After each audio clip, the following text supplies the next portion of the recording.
hair sticking up. Hello, everybody, and welcome to the Tardis Zone live on this Friday evening. It is officially the weekend. I hope you are all enjoying yourselves after probably a hard week's work. I see there's 22 people watching at the moment. Please give the video a like. Obviously, the wife put in the comments there, 16 likes, and you get to see Teddy. As you've seen from the title of the stream, free for all, basically it means any call that I take tonight, you can talk about absolutely anything you want. And we have the 16 likes now. So, Teddy,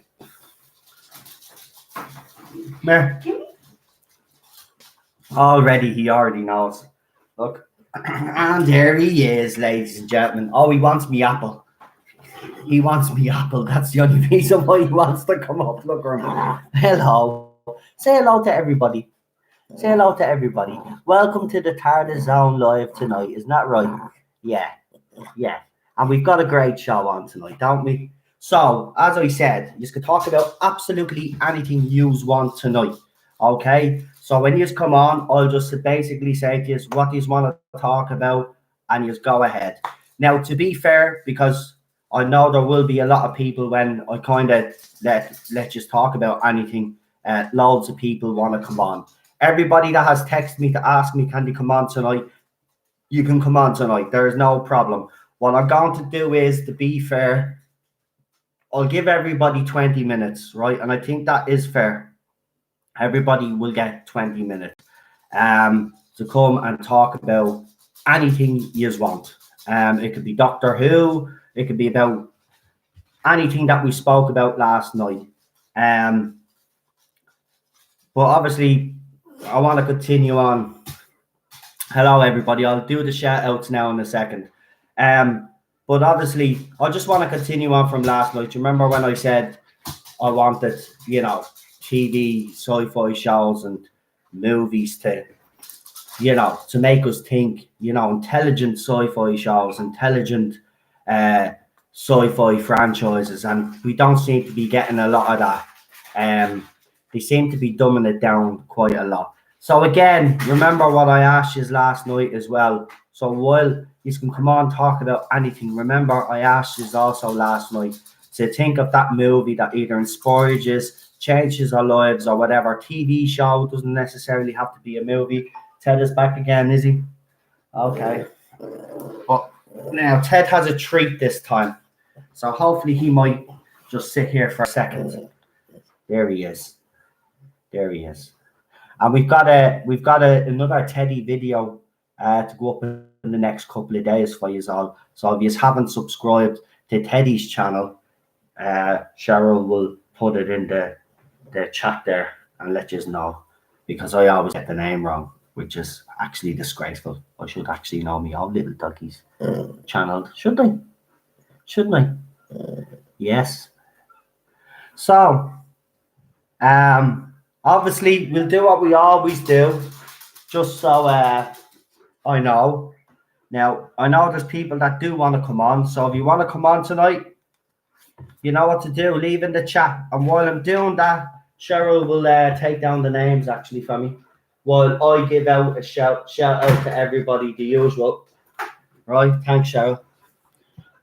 Right, so we see who we have in the live chat tonight. And you know what's brilliant? The live chat hasn't gone yet. Oh, I better not jinx it. Oh no, she lost the pen. No. Okay. So we have Yvette, we have Michelle here also. We've got Lindsay, Renee, we've got Gary, not my Doctor Who. Let me see. We've got Mrs. Not My Doctor Who is here also. Welcome. Daniel is here. Hey, Daniel, nice to see you here, buddy. Thanks for joining us tonight. We got Peter Davison. We've obviously got my beautiful wife. We've got Marie. We got the Nerdaholics here as well. Hey lads, hello. We got Paul here as well. Welcome, Paul. And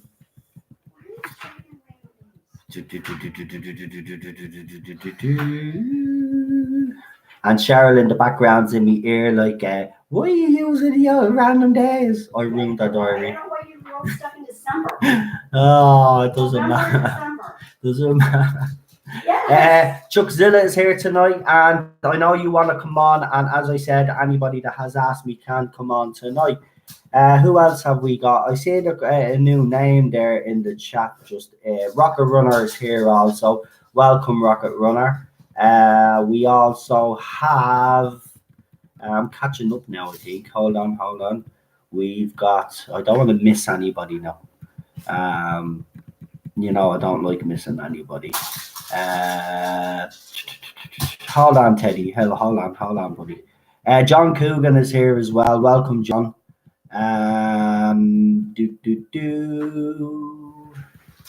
Who else have we got? Dane is here as well. Welcome, Dane. And no, I didn't try to ring you, mate. Blue Bonahuvian is here as well. And we got Jack here. Welcome, Jack. Nice to see you again.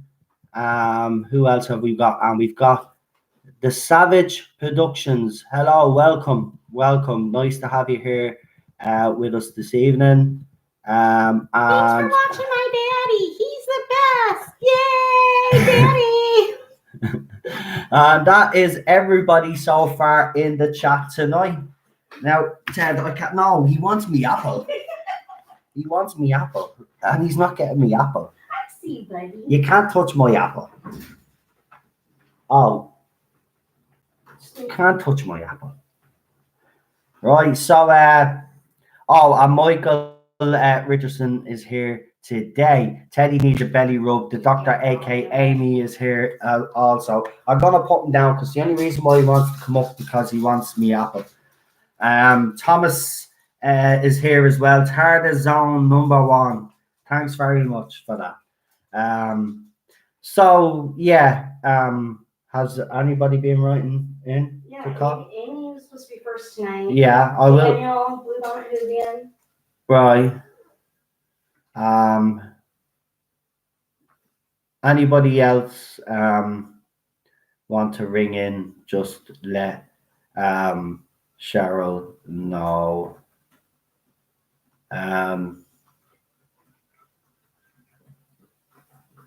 So yeah. The last Time Lord is here as well. Welcome. Right, so yeah, as I was saying last night, obviously, once I get my list of Cheryl, then Cheryl Yvette wants to come on as well. So I'll put Yvette on the list as well. Try Something Vegetarian says, hi all. Hello. Is time travel possible? He asks. So we've got our scientists in the comments there. So Yvette, if you would like to oblige.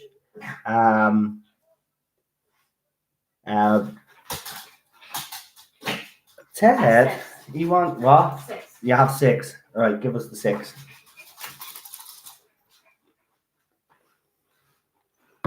She wrote Friday the 12th. Oh my God, you wrote Friday. Well, because I had to write on that Friday the 13th. And why is there stuff in November and December random days? You already ripped the date because that's the page you ripped out the calendar. You weirdo. Friday the 13th, like. Right. So we might as well get this show on the road.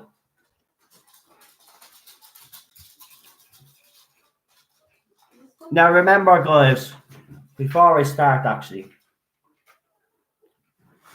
Oh, Nick. Oh, shit. Oh.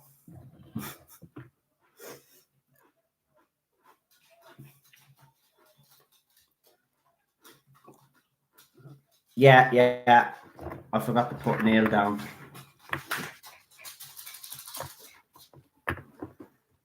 Neil is down. I'm just checking on Messenger first. Hold on. No, sorry. Michelle's cat. We have Michelle here as well, yeah. Hi, Michelle. Where's your kitty cat? I want to say hi to your kitty cat. Okay. Jesus, woman. Get him away from me. Daniel, I have your name down already, mate. You don't even have to ask. Come on, I already told you. You're always on the list. You're always on the list.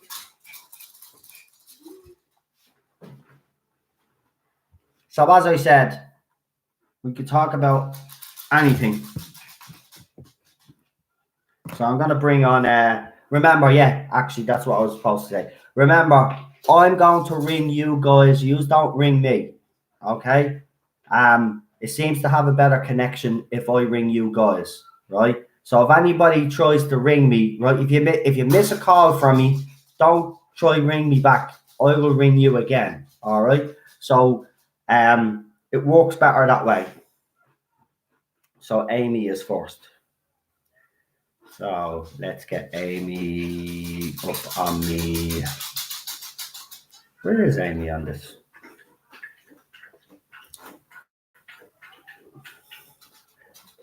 Amy, do us a favor, send us a message again. I don't know where Amy's messages are gone. I don't know. The phone just keeps doing this all the time. Oh, I need to clear this phone memory. Oh, there she is. Sorry, I have you. I'm going to. Are you ready? Actually, just send me a text to let me know that you're actually ready. I don't want to ring anybody unless they are ready. And if you're not ready, what I'll do is I'll move you down the list and then.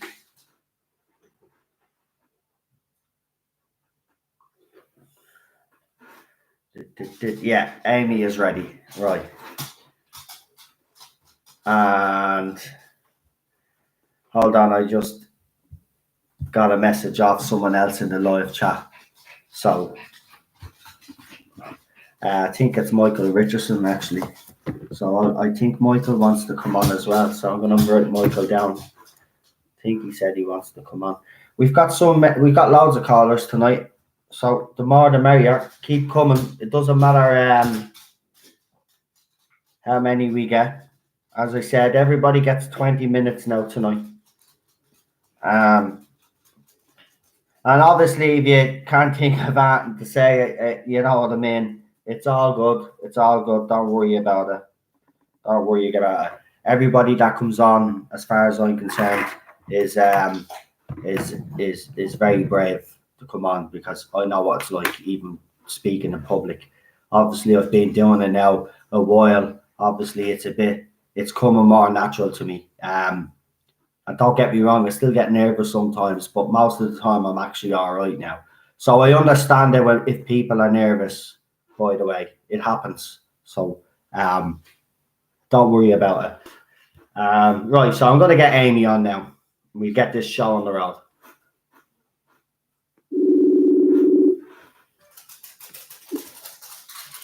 Good evening. Good evening, Amy. How are you? Yeah, I can hear you fine. Grand. What would you like to talk about tonight? Well, first of all, I wanted to tell you my choices from last night since I couldn't. The companions I absolutely love are Barbara, Tegan, Sarah Jane, and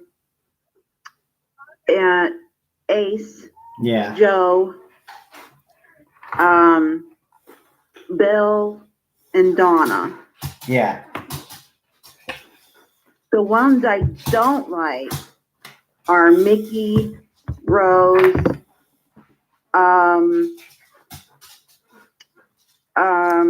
Liz,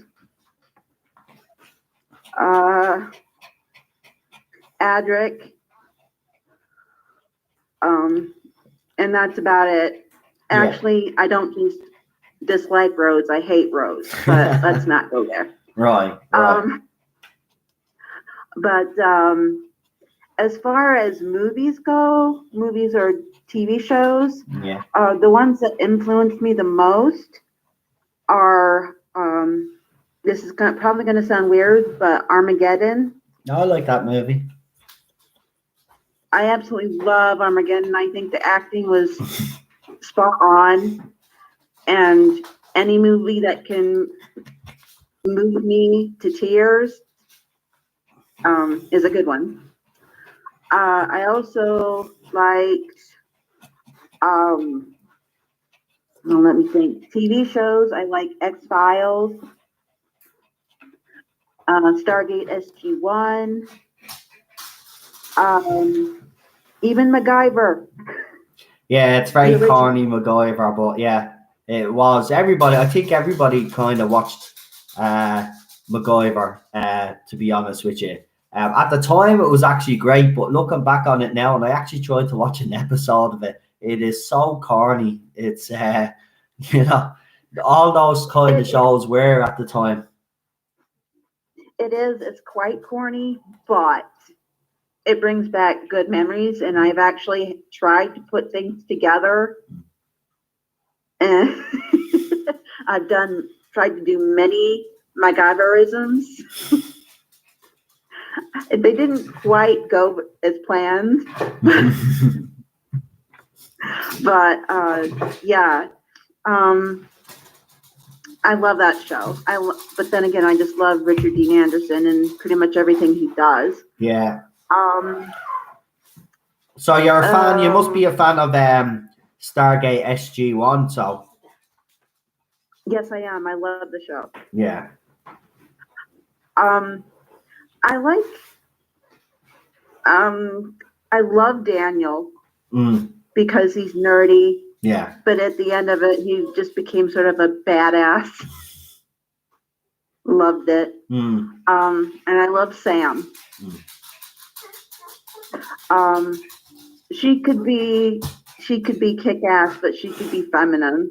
And the way they wrote the show was perfect. Yeah. I think. None of that SJW stuff. So I love the show. Yeah.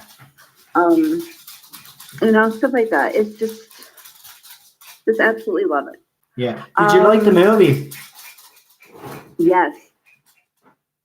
Yeah. Yes, it's one of my favorites. But then again, I love James Spader, and I love Kurt Russell. So, and when I was watching an interview, Richard Dean Anderson had said they wanted him to be like Kurt, and he's like, I can't be stoic. I'm sorry. I can't be stoic, and I can't get my hair to stick up like that. Yeah. So,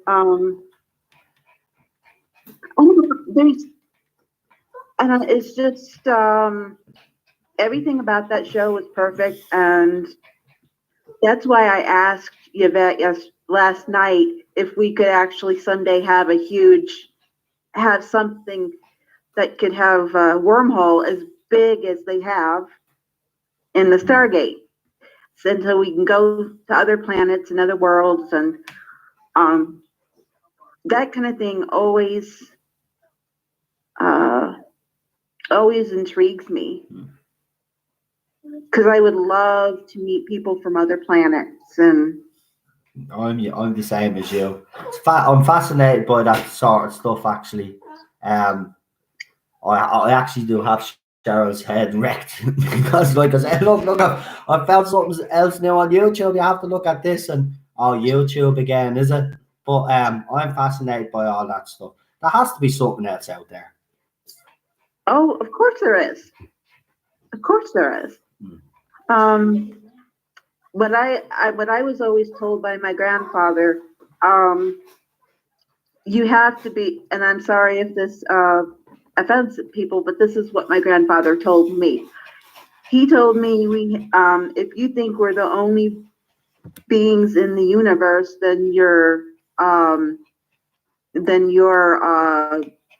how did he put it? You're thick. Yeah. You would. Yeah, you'd be pretty close-minded if you actually think that we're it, because let's be honest, if we are it, it's a bit of a disappointment, isn't it? Like, Oh, it would be. Yeah.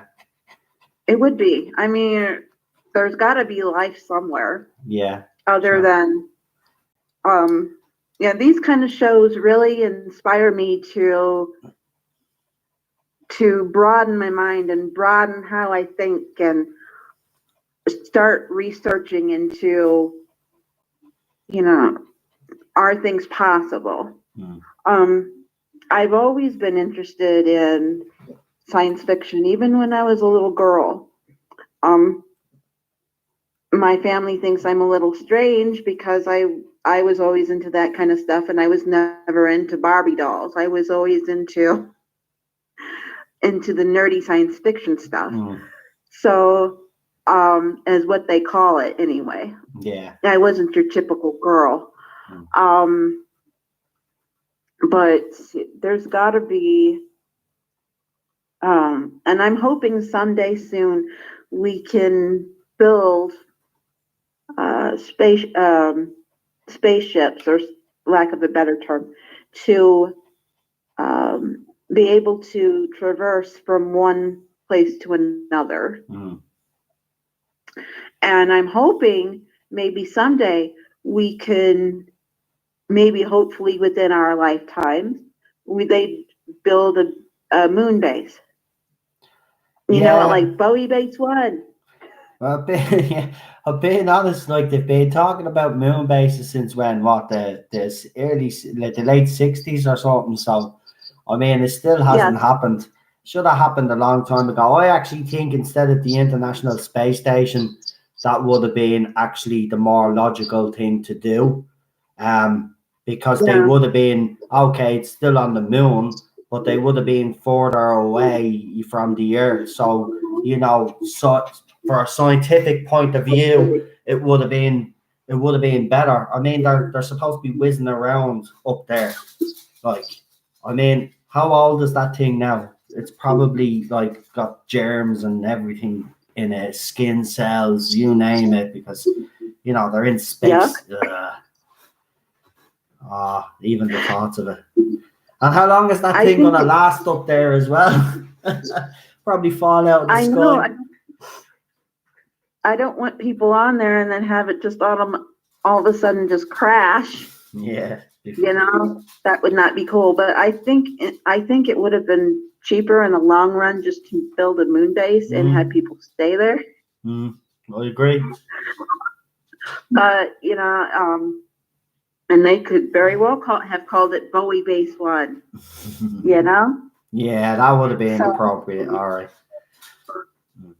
Oh yeah, but I have to admit that is my favorite special of his, but because it wasn't scary per se, but it was intense and I liked it. But yeah, it's just, like I said, I'm not your typical girl. I'm into, when I would talk about stuff like this, girls would look at me like I'm like, what the heck are you talking about? But hey, to each his own. And also other movies I liked, girly movies. I liked Pretty in Pink. That was one of my favorites.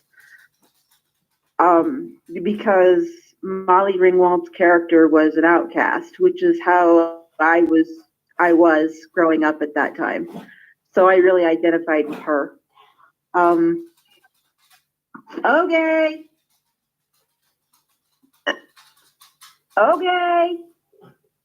Sorry, my mom was calling me. Sorry, everybody. I can't. Hang on, I'll talk to you in a minute. Sorry about that. No, you're okay. Go ahead. It happens. But my mom was like, "Put the phone down." I was like, "I can't." What was I talking about? The Pretty in Pink, was it?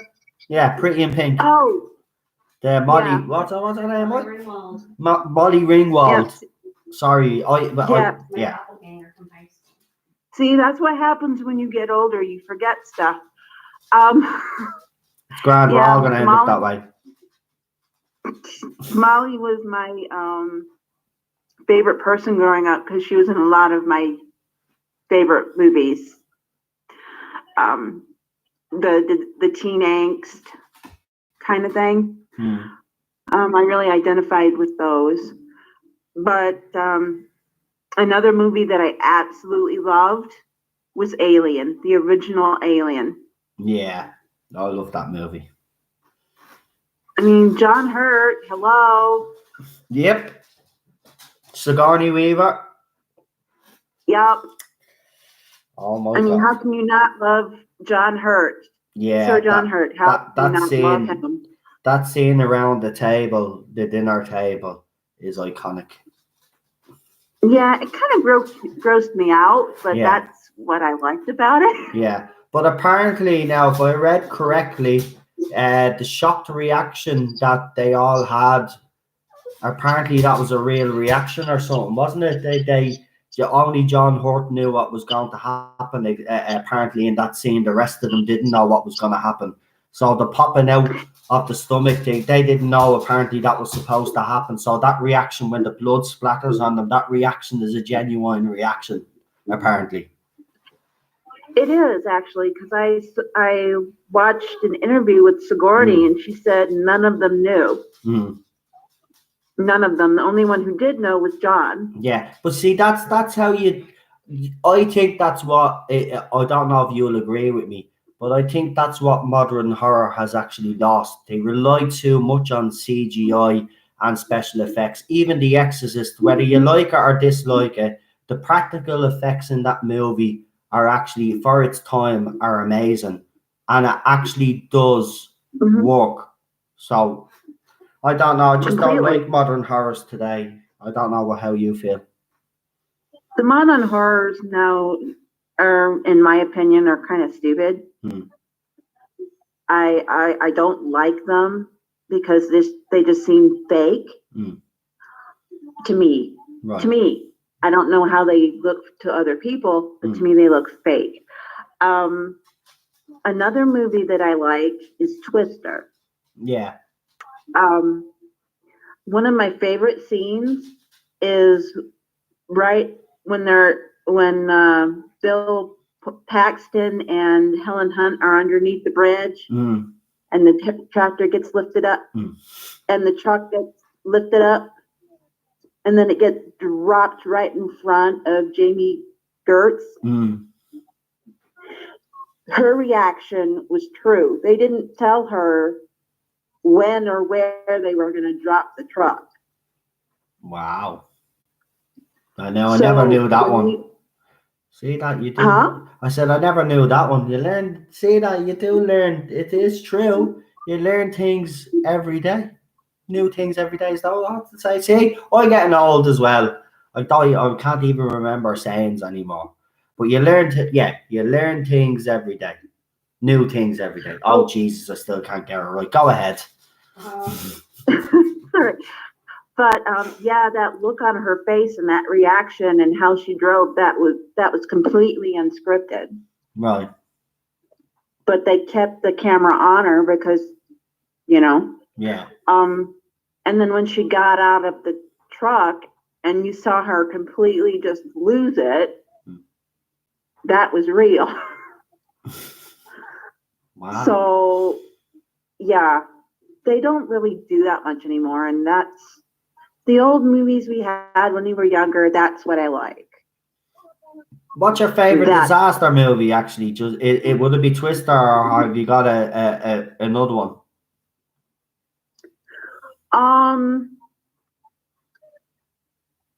Twister is up there, but like I said, I think my all-time favorite right now at this point is Armageddon. Right. I think that's my favorite. Okay. Because it was good. It had everything in it that I love. It made me laugh. It made me cry. It scared the crap out of me. It was suspenseful. Yeah, it had everything that I think a movie should have, in my opinion. Yeah, actually, my favorite scene in that movie is where I can't think of I forget the character's name, where your man is actually riding the nuclear missile like a horse, and he says, "Get off the nuclear missile." And you go, "Yeah!" That's Rockham. That's Rockham. That's it. Get off the nuclear missile. I thought that was so funny. Now that movie is good, but actually, I gotta get slated for this one, right? So Armageddon was out, but there was also another disaster movie out at the same time, and it was also about a comet, and it was actually called Deep Impact. Now, I got to be criticised for this one, but I actually prefer Deep Impact over Armageddon. Hey, that's all right. To each his own. I mean, I liked Deep Impact. I did. Yeah. But I don't know why I liked Armageddon over that. Yeah. But like I say, everybody's different. Everybody has their own likes and dislikes. Whereas my brother doesn't like new Who, but he likes old Who. Yeah. So hey, I like both. So, and he's my brother is one of those that's very analytical and likes to pick apart everything. Yeah. No matter what he watches. But me, I just sit back and I enjoy it. I just sit back and watch it, and if I like it, I like it, and if I don't, I don't. No, that's that. I agree. Everybody has their own favorite one. Actually, that isn't my favorite disaster movie. Again, I'll probably get slated for this one again, but there was just something about it I liked, and it was The Day After Tomorrow. Now, I know Dennis Quaid's acting in it is actually pretty bad, right? And I know it, but there's just something about that movie. I don't know what it is, but movies like that, even 2012, it was cheesy as crap and it just looked awful. But there's just something about disaster movies that are just, I don't know. Like, my all-time favorite for me would be Independence Day. That's me. Oh, that too. Yeah. How could I forget about that one? Oh my God, I'm sorry. That's my favorite all-time one, the very first one. That I don't even know what they were trying to do with the second one. I don't even want to mention that second one. What were they doing? Leave it alone. I don't know, but it's rubbish. The second one is absolute rubbish, in my opinion. Yeah. But yeah, I love Day After Tomorrow. I love San Andreas. It was cheesy, but I liked it. Yeah. You know which one I'm talking about, San Andreas? Yeah, I haven't actually. To be honest, I haven't watched the Dane. I just, he's in too many movies, and I'm just like, yeah, I've had enough. You know. Actually, he's likable in that one. Right. He's not over the top, in my opinion. Yeah. But I like the movies that go up until about 2010 to 2013, and then they all just sort of go downhill for me. But yeah. But if you, jeez, I got a throat. yeah, I know, me too. But I guess that means that's the end of my time. So yeah, you can finish. Go ahead, finish your point, and then I'm not going to stop you mid sentence. So go on, finish the point you were going to make there. I was going to change subjects and say I was also watching the first. A little while ago, I was looking over the first Halloween movie. And I like it because it's so corny. Yeah. I like it because it's so corny. Yeah, I love and how people could actually have been scared. I had no idea, but it's one of my favorites because it's so corny. Yeah. Yeah, that's all I was going to say. All right. Well, listen, thanks for calling in. And you can, obviously, as I said, anytime you want to call in, you're more than welcome to do so. And thanks very much. Thanks for calling in first. It's always hard being the first caller. So great call, uh, Amy. Thanks a lot. I'll see you. Enjoy your weekend, by the way. Oh, you too. Have a brilliant weekend. Thank you. You too. Bye. Good night.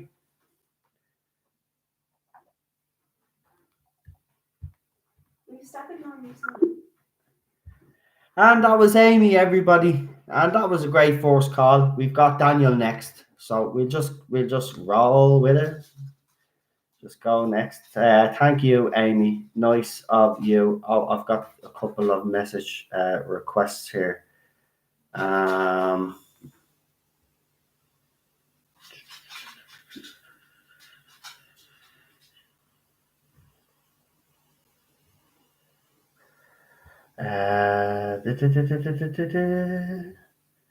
Right, we've got a. I don't know who that is, but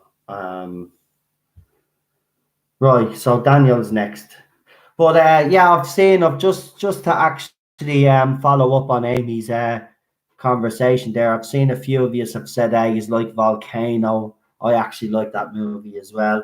Dante's Peak is not bad. Not the biggest fan of it, but it's very good.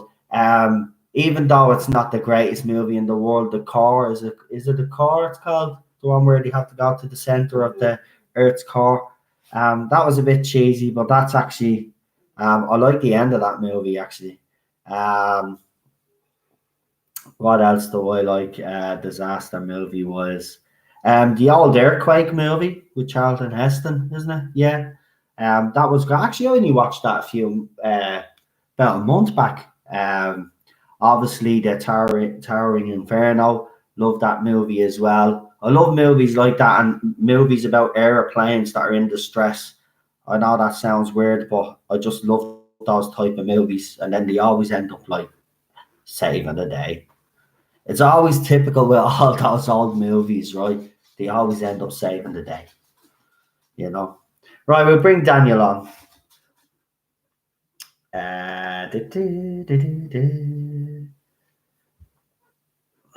So be interesting to see what Daniel wants to talk about. And he is ringing, and away we go. Right. Let's see how this goes. I know how you doing. How are you, Daniel? Welcome, mate. How are you? Yeah, I'm doing all right. Good man, good man. What do you want to talk about tonight, mate? I'm particularly are some of the companions and the Doctor universe. Okay. Basically, basically, as I was saying, I think all Taylor is overrated, and my opinion has totally changed because she's a selfish, but she's a selfish. Basically, and the way she treats him, and the way she treats him, Keith Smith is out of order. I hate the way he gets treated. Yeah, she does treat Mickey very badly, I have to say. She's actually quite a selfish companion. I do agree with you there. And also, sorry, no. Go ahead. And also the actresses that's come out and said, oh, she didn't enjoy her departure. Big deal, she got a departure. Quit moaning, you stupid bitch. You got a departure. Oh, what more do you want? Yeah, partly she was. I read that article because I think I put a video up about it. Apparently, our marriage at the time to Chris Evans, which was a shambles in the first place, That broke up, and apparently she was suffering from bulimia as well. And that's why she left the show. Now, if she's not happy with her departure, okay, fine, she can have that opinion, but you're gone. Why dig it up now? Would be my. Yeah, exactly. Yeah, that's one of the things that annoys me. And another thing that pisses me off in regards to the companions, I don't hear people like say that say that Arthur Jones is a good companion. All that often, I actually enjoy her as a character, and she was good in Oxford as well. Great actress as well. Yeah, no, I agree good, with you. I agree. Very good actress, and she's very easy on the eye, if you know what I mean. Oh, I love you, Daniel. Yeah, I agree with you. I say this a lot. I do think Martha Jones is very underrated. I think compared to Rose Tyler, she was a completely different sort of companion. But also, everybody has to remember, right? Martha Jones' family was held hostage by the master. She traveled around the earth for a whole year, spreading the word about the doctor, right? And people have, look at, she done everything she could. I'm not saying Rose wouldn't do everything for the doctor, right? But the difference is Rose was willing to leave her mother, right? Remember this. She was willing to leave her mother. She was willing to leave Mickey. She was willing to leave our parallel universe dad to be with the doctor. She was selfish. She was selfish. She was totally selfish, and Sarah Jane comes back as well. She's a bit sort of like selfish towards Sarah Jane Smith as well, and Sarah Jane Smith is probably the greatest companion in the show's history. No, in my opinion. No, I agree. I mean, school reunion again reinforced. That episode is fantastic. Yeah. All the scene where she kind of umps into the octave again. That's a brilliant scene. That I enjoy that scene. Just talking about K9, I put a Twitter poll up, right? And I asked the question, right? And I asked where K9 first appeared in Doctor Who. So K9's first official appearance in Doctor Who, right? Now, I say a lot of people in the live comments will know the answer to this question without Googling it. But what kind of baffles me is that one of the choices I actually had in the answers was school reunion. Now he's been on it for ages, for years. Now I'm sorry, right? But this is what I'm talking about. These are people that claim to be fans, and they don't even know, right? They don't even know that K9 appeared before school reunion. Ridiculous. Does anybody actually in the comments know? And Daniel, is K9? I can't remember, but I know it's from ages ago. Oh, so I wouldn't have said school reunion like some of the other. There you go. Not my Doctor Who got it. It's the invisible enemy, right? Because what you'll find is they were pro-Geordie and Nazis that put school reunion because they've got no idea any other era besides Jodie Whittaker. See, that is the problem. A lot of people are now thinking that the only Doctor Who's only started since Jodie Whittaker. It was the same with Matt Smith.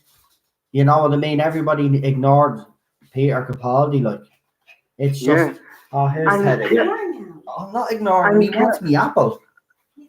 and and There you and go. Capaldi should do some big niche audios. It's time for him to be redeemed to do, because I don't on the last image of Capaldi to be that stupid special. To Ice Upon a Time, that was a sham from Yeah. start to finish, and it was very disrespectful to the first Doctor, because it made Hartnell's Doctor like a sexist egg, and that pissed me off. I agree. I didn't like the way the Doctor was portrayed in this, but as I said, Moffat and Peter Capaldi would never have been put in this situation if Chris Chibnall had have actually started off with a special like he was supposed to do. It's because of our good friend as Chibnall that we've got to thank that piece of shit of that episode. I mean, I really hate him, to be honest with you, in so many levels. It just amazes me that you can't be critical of his era when he was very critical of trial of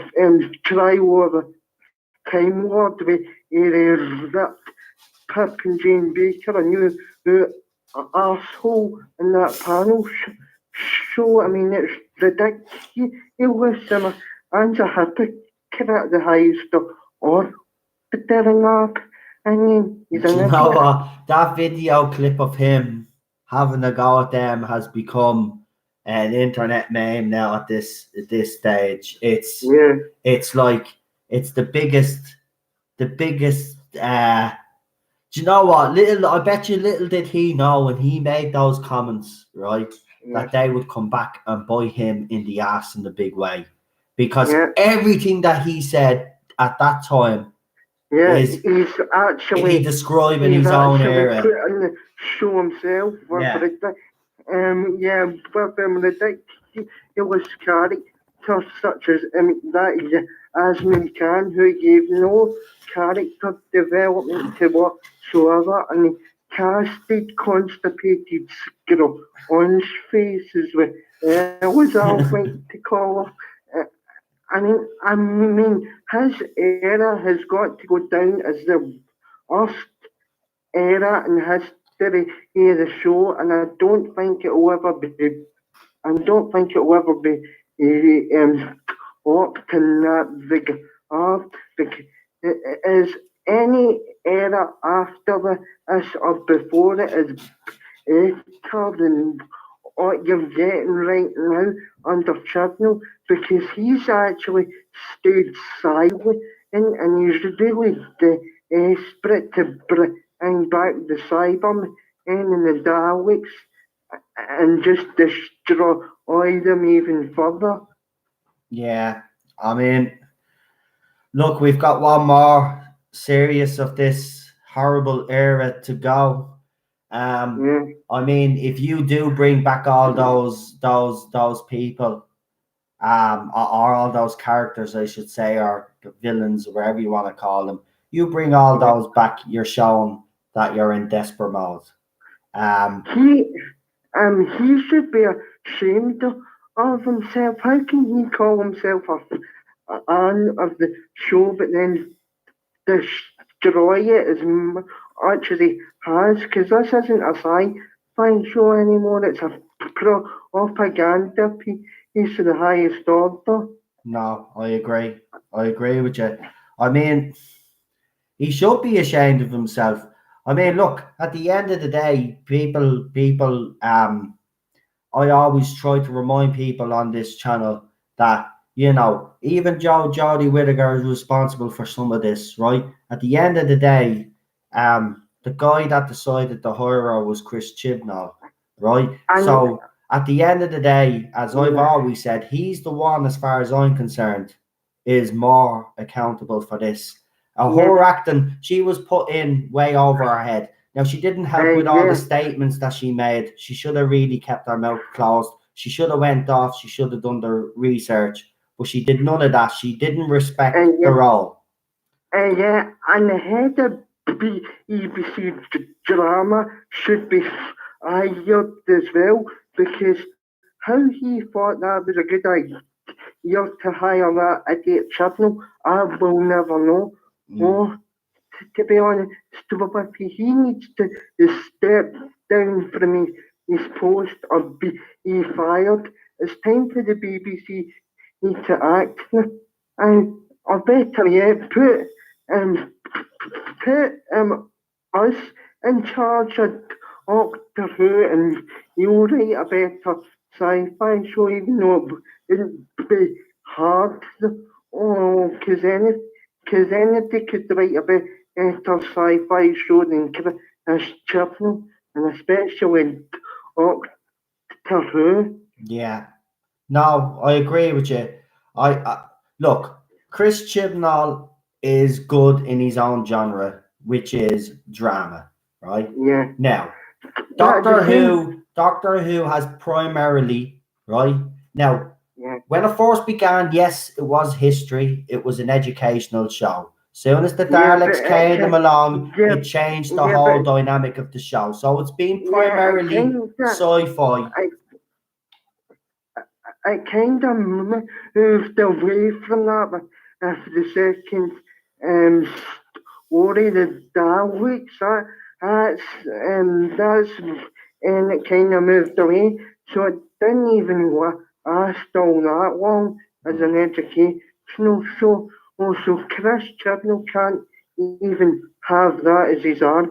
I mean, times have changed. It's a sci-fi show now, and you've got to entertain sci-fi fans. Yeah.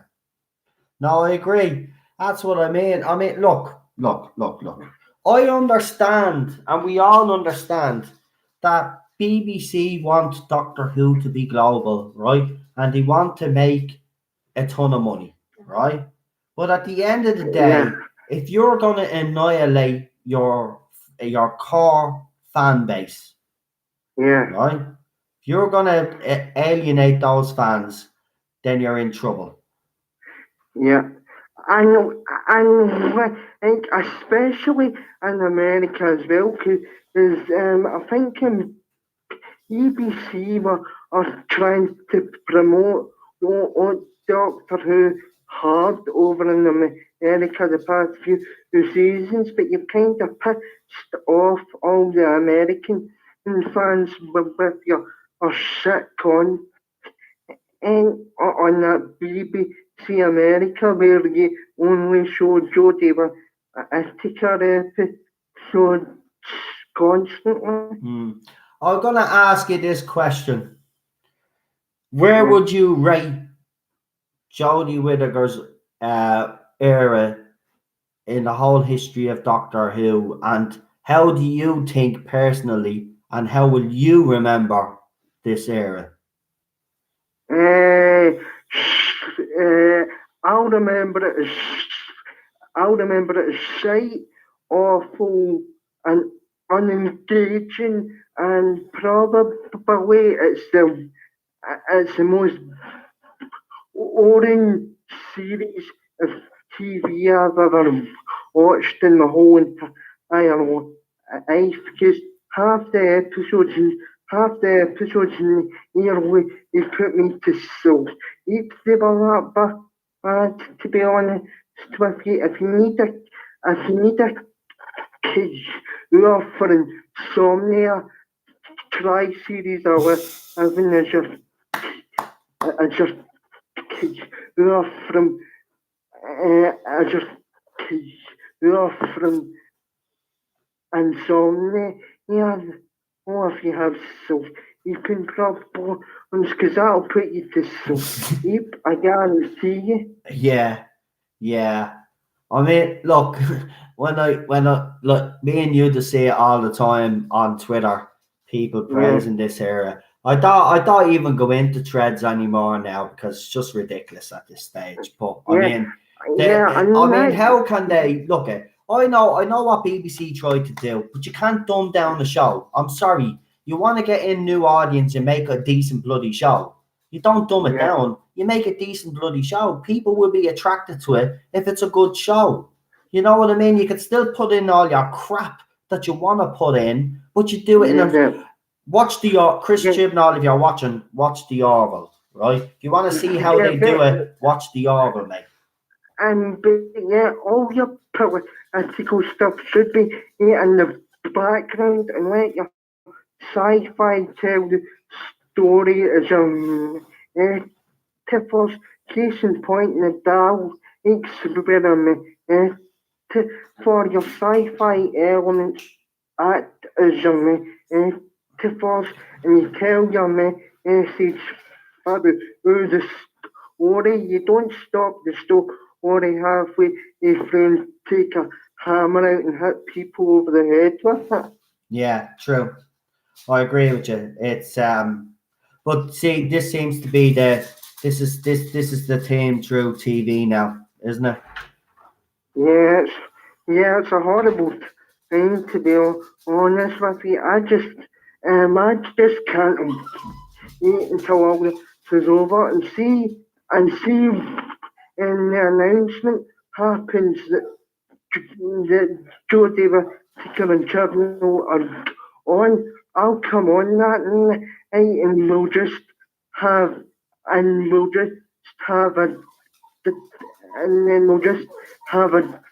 discussion, and then I'll probably have another rant when they two actually leave and say hashtag good riddance, hashtag constipated squirrel on face, and hashtag it's about time. Yeah, love it, Daniel. I love it. We're nearly there now. We've got about 44 seconds. Is there anything else you'd like to add before I take the next call? And I just need to delete someone here. Cheers again for having me on tonight. No, and I hope everybody enjoyed my call. I love having you on, Daniel. As I said, I'll have you on every time. Any night you want to come on, you just let me know beforehand, and you're on the list anyway. So you're always on the list, so you can come on anytime. And thanks again for a great call. You've made some excellent points as usual. And I will talk to you. What's a Friday now? So I will talk to you on. I'll talk to you on Sunday. Yeah, on Sunday. But I'll talk to you obviously in the live chat as well. But okay, cool. Right. Enjoy your weekend, mate. Right, and you keep your chin up, right? And I'll talk to you soon. All right. Okay. Right. Cool. Go ahead. Cool. Thanks very much for having me on again, and I'll kind of let you go and get your next caller. No problem, Daniel. Thanks a lot. And you listen, mate. As I said, enjoy your weekend. And if you need to talk to me over the weekend, you know what to do. Give me a bell either on Messenger or on Twitter, right? Okay. Okay, mate. All right, go on. You look after yourself. Enjoy the rest of the show. Okay, well done. All right, see you, mate. Bye. And that was Daniel, everybody. Another great call by Daniel. I love having Daniel on. And enjoy your weekend, mate. We have next on the list. Where are we now? If you like what's happening tonight so far and you're liking the calls, please give this live stream a thumbs up. I've been informed already that for some weird reason this live stream has 5 dislikes. I suppose that's probably from the Pro Jody knobheads. They don't like when people speak the truth. And that's what happens, you see. They can't take when people actually speak logic. They're just idiots. Let me see now who's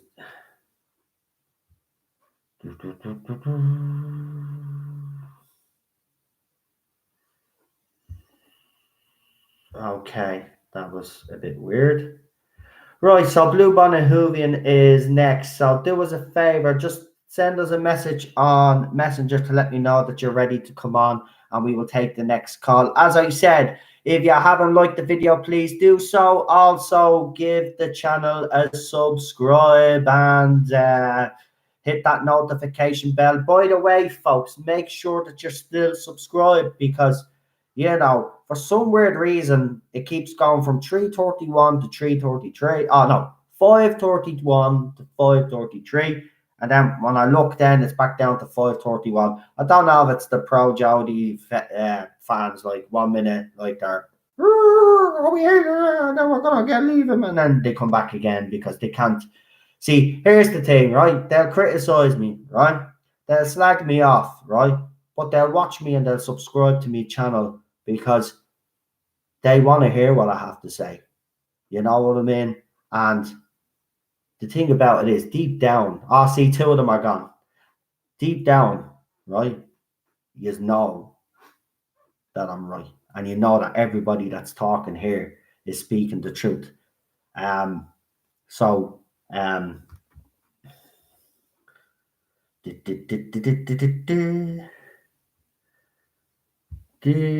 Chuckzilla, I have you on the list. We have other callers to come on. As I said, Blue Bonnet Hoovian, if you are coming on, could you please send me a message on Messenger to let me know that you're ready to come on? Oh, 10 dislikes. Oh, doesn't matter. Do you know what? Doesn't bother me. Do you know what I mean? At the end of the day, these fools are actually helping the channel because what they don't realize is that even when they dislike a video, it all adds up. So, like, the ticks shouldn't be actually liking or disliking the videos. Do you know what I mean? They should actually just not like or dislike the video. Well, I know they're not going to like the video, but what I mean is they shouldn't be disliking the video because at the end of the day, they're helping the channel. So, yeah. What's all this now?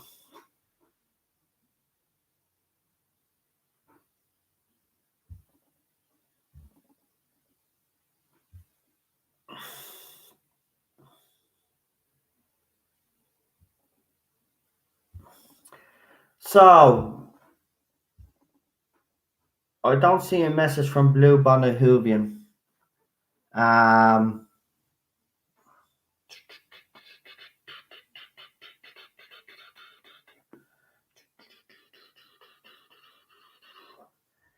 So.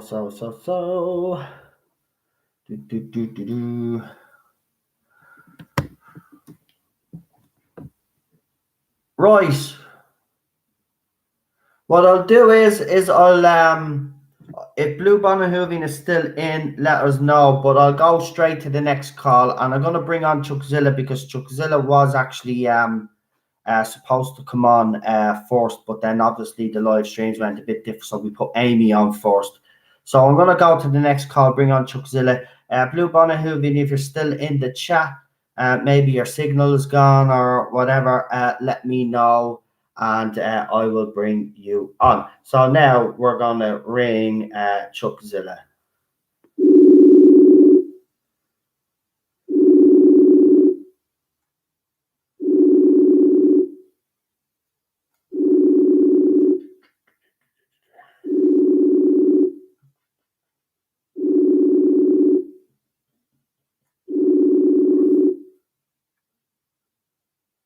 Hello, can you hear me?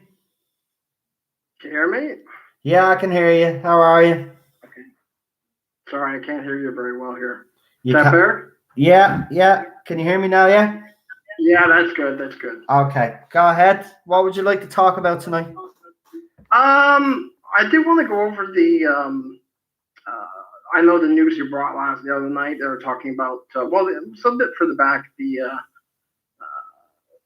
security for this upcoming season, and you were talking about how what it's all about. And I've been kind of thinking about it for a while, wondering if it's about we're thinking of, okay, will there be another Doctor? And the idea is maybe it might be the Christmas special 2020. But what if there is a regeneration during next season? Because it's not something that they've done too often, but there have been seasons where they've I think what was at the end of Peter Davison's season, the last episode, that was when they did the regeneration for Colin Baker. So I'm wondering if maybe they're trying to keep it under wraps, if they want to do regeneration during season 12. Yeah. Well, I can't say. I don't know. I don't know. It's something I could see them maybe doing, because if they want to keep under wraps, and as you say, they don't want to let anybody know about that ahead of time, especially if everyone's already walked away already, which they probably have. Chibnall's gone by the sound of it, and I think Jodie's gone too. Hey, Ted. Ted's back. Oh, Teddy. No. So is there anything else you'd like to talk about? Did he just try to bite you? Why do you think? Sorry, I'm not getting your... I'm having a problem with the audio here. Yeah, just turn your computer down. Is that better? Yeah. Okay. I'm sort of getting used to this microphone thing. Okay. Go ahead. What else? You're talking about companions back the other night.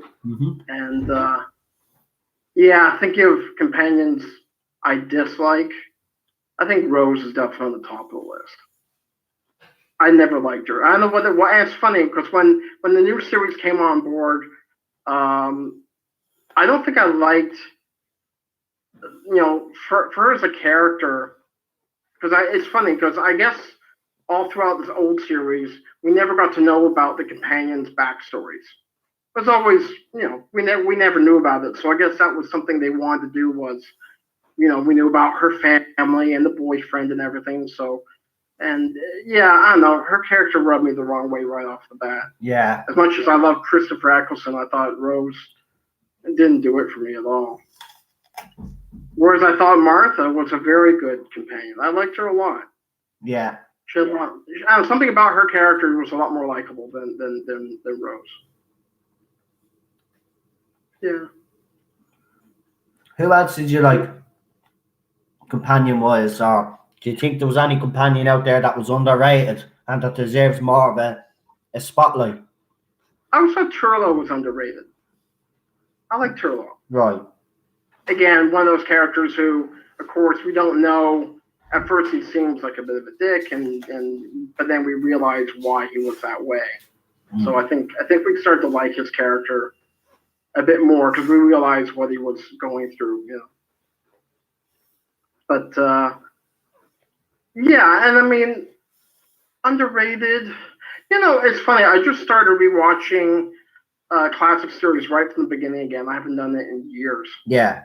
So watching William Hartnell and with Barbara and Vicky and Ian. I know what it's funny. It was a really interesting dynamic having obviously two older, not young people. They're in their 30s, so they're more older, and then having Vicky, the younger one. It was an interesting dynamic of having that. And it's funny. Again, watching it just last night, and I was thinking how good the chemistry is between the four of them. And it's funny, you got four there, and I found the chemistry is so good. And yet, obviously, with the current season, we have four people, but the chemistry isn't there. Yeah. It's not the same dynamic at all. No. I mean, and of course, I mean, there's lots of other companions. I mean, if I think of like the second Doctor, I like Jamie. Mm. He was a really good. Uh, it's funny because of his background, and he's so headstrong and fiery, and the Doctor is the father figure to him, and everything, and it's a good dynamic, and it's funny how in real life they were very close. Yeah. And I think that kind of comes across in the series there too. Mm. So I like that. I mean, like for you, though, who do you think in the classic series, let's just say, was an underrated companion? I think Jo Grant. I've been watched her. Obviously, I've been doing what you've been doing. I've been actually rewatching the classic series because obviously Cheryl is watching it with me. So, but I think I don't hear many people talk about Jo. It's only obviously when there's posts that go up about her that they talk about her, but she's never really spoken about. I mean, for example, the first time she meets the Doctor, he's kind of very dismissive of her. That even when the Brigadier tells her, well, this is your new assistant, and he's basically against it because she's basically not like Liz Shaw, doesn't he? He actually says that. So, like, I mean, she has to fight her corner, and she does. She actually gains his respect. She also gets herself into a lot of trouble, obviously, in the first story that she's in. But I think she's very underrated, to be honest with you, because as I said, I don't really see people talking about her, so that's just what I think. And I don't know why, because she is a wonderful companion and very there's a heartfelt quality to her. Mm. I think some of the like there's something about her that's very genuine, kind of like Sarah Jane too. They're very I almost think of them very similar. I know Sarah Jane gets all the accolades, and of course, why not? She really is one of the best companions of all time. Mm. But you're right, Jo doesn't get the credit, and she should. She should. Paul says Jo Grant was pretty but useless. But they do that intentionally. That's done as a something she can't do, and the Doctor's card come in and help her. In fairness, though, she wasn't a scientist, and she did help in other ways. Seriously, I didn't buy her exit though. I'm sorry. I know some people are saying best companion exit ever. I didn't buy it. I mean, you mean to tell me that she fell in love with that guy within a couple of hours, and then he asked her to marry her, like, what, 15 hours later? Yeah. Yeah, I didn't see that. Come on. I don't know. I think Clara would have had the best send-off of all companions if Moffat hadn't brought her back. I think that would have been the best send-off of any companion, to be fair. I think that would have been. But no, Moffat just had to. She outstayed her welcome for sure. Yeah. She was around too long. She was. She wasn't bad. I think in the first season she wasn't bad, but then after a while it's like, she's.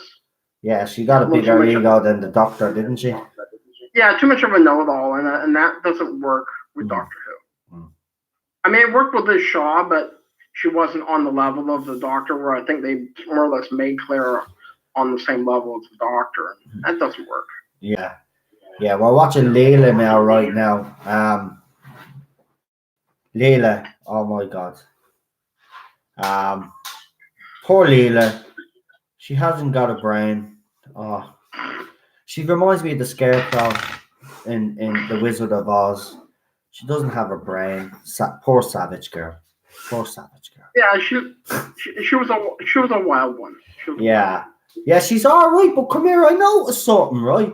I was even saying it to Cheryl. It's freaky, right? So you look at Leela in her earlier episodes, right, and she looks real young faced, and then like the latest episode that we're watching, she has her hair up, and she actually looks about 40 or something. It just like she looks like she's aged 10 years or something. It just looked freaky to me. I don't know. I'm not liking Leela, to be honest with you. I don't know what everybody's fascination is. She's actually quite annoying, and she's gone around murdering people. Like like there's no tomorrow. Like she's just slamming people left, right, and center. She's a savage. Yeah. She's a savage. But I don't know. I liked her. She was a likable character. No, don't get me wrong. She has her moments, and she does have her moments. Like, I think, yeah, they always try and get. I think every companion they always try to get someone who's a little different than the last one. So yeah, I liked it. Yeah. But right, let's go on to movies then. Have you got as I was asking earlier, have you got a movie out there that has inspired you, or I wouldn't go as far as say change your life, but you know, is there movies out there that you really like? We were talking about disaster movies as well. Have you got a favorite disaster movie even? You know what? One disaster movie I really liked was the Poseidon Adventure. The classic. Yeah, the classic. Yeah. I like that one. Something about, and you know, when it came out, being a kid, and the idea of the ship being upside down and having to navigate you through that ship. That was, I know, as a kid, that's like, wow, that's really cool, and certainly something that definitely fired the imagination when you're young. But that's kind of a fun disaster movie, and there's a lot of the '70s ones like Earthquake, and what else was there? Disaster movie. God, my brain's a pile of mush today. One of my other favorite ones was When Worlds Collide. Yes. Yeah. That's a very good one. Yeah. That was like 1950. Oh my God. I think it was 52, maybe. 52, 53. Yeah, about that. Good movie. Yeah, that's an old disaster movie. Yeah, very good though. I love the trailer for that. If you haven't seen the trailer, I have it up on my YouTube channel. I have it on the channel. I mean, it's actually quite good. It's so dramatic. Like they talk about new high-tech effects and all this. Like they really build it up. It's brilliant. Yeah, you know what? Yeah, you know what? The trailers in those days really, they would sell the movie but not give it away too much. Yeah. And that's the problem with trailers nowadays. Yeah. They cannot do it. They have to show you the whole damn movie. There's no creativity to that. No. When you can do a trailer and just give you enough of it to get you interested, but not give it away, that's a good trailer. Yeah, exactly. I agree with you. They do too many teasers, then they do 2 or 3 trailers. Look, just give one trailer and leave it at that. Right? I know you have to promote a movie, but that's what the side of buses are for. That's what you have those big bleeding fucking poster sign things that you have up on the side of buildings. That's what they're there for, right? They promote the movie. Everybody knows the movie is coming out. You don't have to give us 20 bleeding trailers. People are clever enough nowadays. They can put those trailers together and basically figure out the whole movie is dumb assholes. Go ahead. Again, we're in the age of too much information, and you're right. I don't know why they have to do trailer after trailer after trailer. Yeah. Back in the day, they did one, and that was it. Yeah. So I love classic movies myself because there's only one trailer. Yeah. I think one movie I really loved and really captured my imagination was Blade Runner. Yeah. That was a really a visually just stunning movie, just visually alone. I mean, the story itself is a very almost like a film noir, like a Humphrey Bogart movie. You know, like it's a gumshoe, you know, doing detective work, but it's all set in the future the way it is. And yeah, that movie just was incredible. And again, Harrison Ford, you know, coming off of Star Wars and then doing that movie, which I think probably showed a lot of people that he could do a little bit more than just be Han Solo. Yeah, I actually do like Blade Runner. Visually fantastic. It just again, I only watched this movie only a couple of months back, just to, you know, I like to watch movies like that again every couple of years or so, just to kind of refresh my memory. But I love it. Just like the very first Tron movie. Love that as well. Yeah, Tron was a great movie. I came out at a good time. You know, video games were kind of on the rise, and another movie that had incredible visuals. It was just, of course, by today's standards, it might be a little hokey, but in whenever it was 82, 83, Yeah. 82. It was it was an amazing looking movie. Mm. Yeah, and even actually, I don't know. Did you ever see the second part? What was it? Tron Legacy. Yeah, I watched it.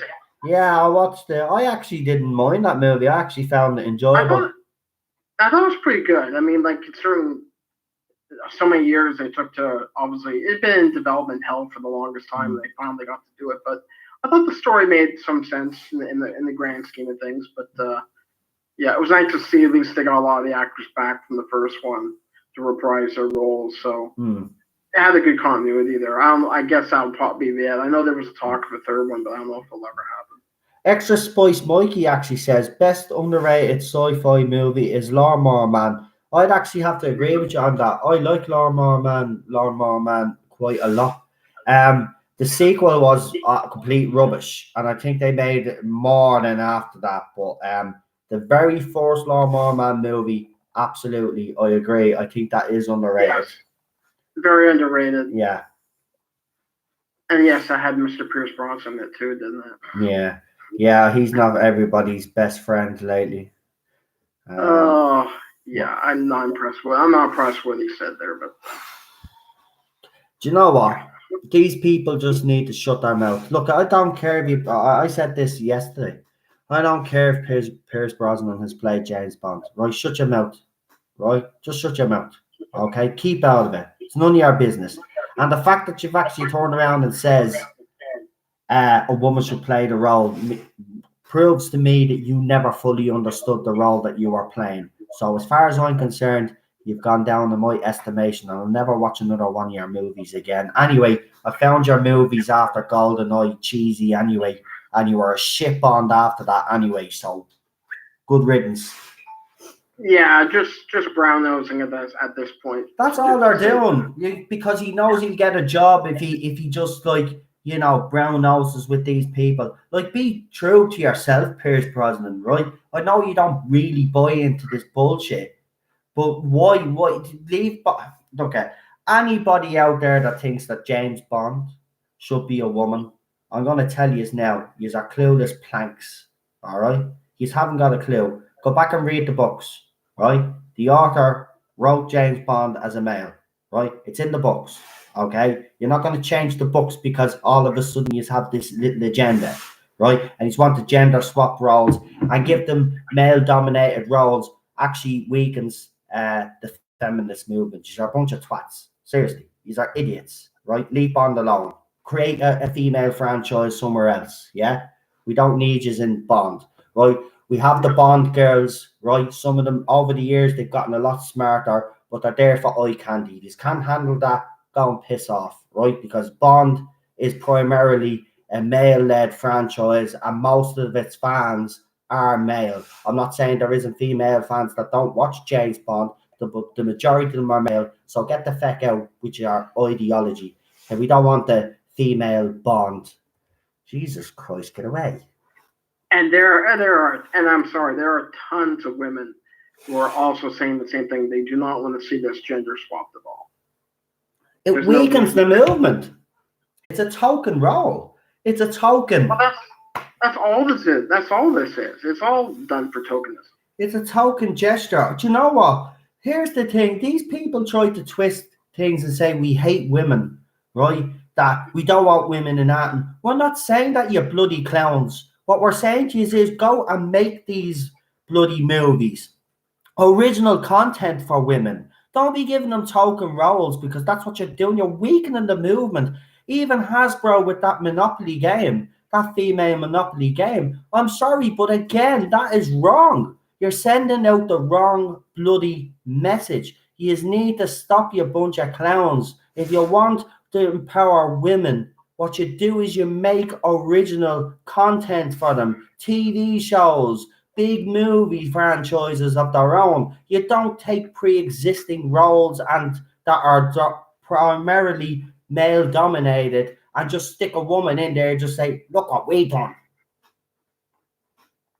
Yeah, No, and you know what they've done? There's been movies like how about I don't know if you've seen the movie Salt with Angelina Jolie.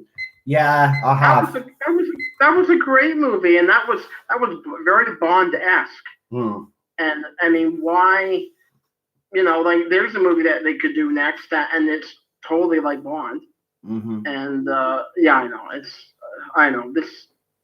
It's getting incredibly depressing on TV and movies and all entertainment. This is just it's so rampant now, and I know it will run its course eventually, but I think Garen the Roddick said too. Like anything made now won't be seen until 2 years from now. So this is going to take a while before it completely runs its course.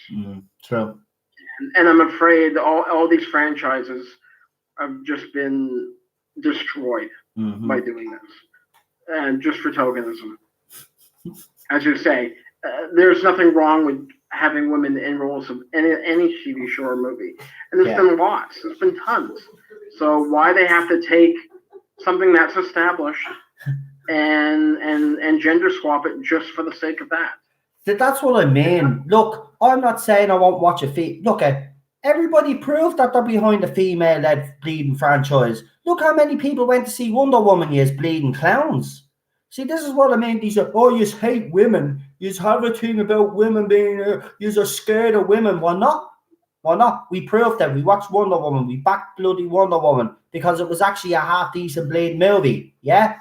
That's what you need to do, right? You make half-decent bleeding movies, right, with women in a female-led bleeding franchise that have not got to do with male franchises that came before, and then we'll watch them. Yous are idiots, you know what? At the end of the day, Hollywood, all those clowns in Hollywood want to get their act together because I'm telling you now, they're going to keep losing money. It's the Me Too thing, and again, it's taking away from the men, giving to the women, whereas it's not like there haven't been roles for women in TV and movie that have been very enjoyable. So why they have to do this? Again, it's what's in fashion right now. It's like the way they're talking. You think women were in chains for hundreds of years? Like you think we had them all locked up in cupboards or something? You know? Yeah. Well, it's again, take it to the man. What the hell is this? 44. Are you serious? Are you actually? You know who it is? No, can't be the one person just disliking the. Everyone on it. It's just it doesn't matter. 49 dislikes help you. Wow, you guys are really, really, really, really pathetic, and I'm loving it. Well done. No, you're not. No, you're not doing your job if you aren't pissing somebody off. Exactly. This is like, you've made it now. That's it. Keep going. Keep going. Doesn't bother me as clowns. Right. We'll keep this show on the road. Thank you for a great call. Blue Bonnet Hoovian is actually at the getting in touch with me now, and she's ready to come on. So, all right, no. Listen, I'll talk to you on. So I'm on again Sunday. I'm sure all the Proud Jody fans now that are listening now know I'm on every here. I'll just let you know, right? I'm on every Monday, right? I'm on every Wednesday. I'm on every Friday and every Sunday, and I look forward to your dislikes. Good night, Chuck Zilla. Thanks for calling me. I really appreciate it. Thanks for having me on. I really appreciate it. No problem. We'll talk to you. Have a good weekend. Yeah, say hi to hi, Cheryl. Bye. Thanks for calling. And hi, Teddy. Bye. Hang on, where's Teddy? Oh, all right. Hold on. I'll let you see Teddy before you go. Do you want to say hi to Come on. Teddy? Oh, no, he's ran because he was in trouble because he tried to fight. He thinks he's, hold on. Here he is. Here he is. Here he is. There he is. Come here. Daddy, you're not in trouble. You're not in trouble. Yeah. There he is. Oh, there's Teddy. Oh, how's Teddy? Oh, he's getting very good. He thinks he's going to make you one. Yeah. Right. There he is. I'll see you later, Chuck. Have a good weekend, mate. You too. Cheers. Good night. Good night. And that was Chuck, everybody. That was Chuck. That was Chuck. That was Chuck. Well. Do me a favor. For all you guys that actually like what I'm saying, give the video a like. And for all me haters tonight, keep doing what It's the you're doing. one person. It's not the It one. is because there's only 30 people watching. Right, but hang on. Here's the thing, right? If there's one person doing that, you're telling me that that person has 49 different accounts. No, no. I'm sorry. It's different people. Come on. Leave. It doesn't matter anyway. They're all a bunch of Yeah, salads. what they don't understand is that the likes or dislikes don't matter. Right. Doesn't matter anyway. Let's do this. We bring on Blue Bonahoovian. Let's see what Blue Bonahoovian has to say. And we'll continue this. Great show so far. Great call so far. Thank you, everybody, so far that has come on. Do me a favor. If you do like what people are saying tonight, please give the video a like. Obviously, if you don't, do what you're doing. And obviously, if you want to subscribe to the channel, please do. And,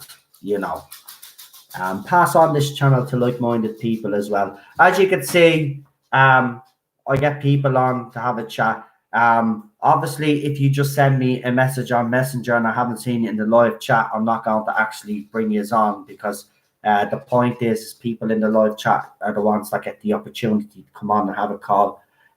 Obviously, I get to know people in the live chat and stuff.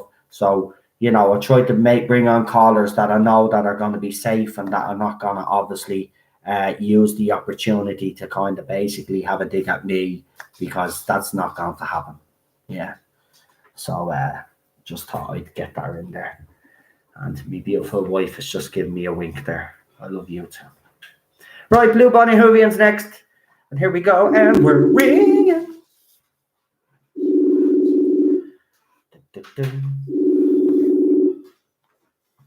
Hello? Hello, and welcome to the Tardis Zone. How are you? Hey, Noel, how you doing? I'm not too bad. So what would you like to talk about tonight? Actually, I wanted to address the video that you had made about the glass ceiling. Yeah. The glass ceiling trailer, the Jody trailer. Mm-hmm. I hadn't actually seen the actual trailer since, they were airing it every, 5 seconds on BBC America, which was a lot, right before the premiere. And, a lot of people were angry with the announcement, and I was very angry with the announcement.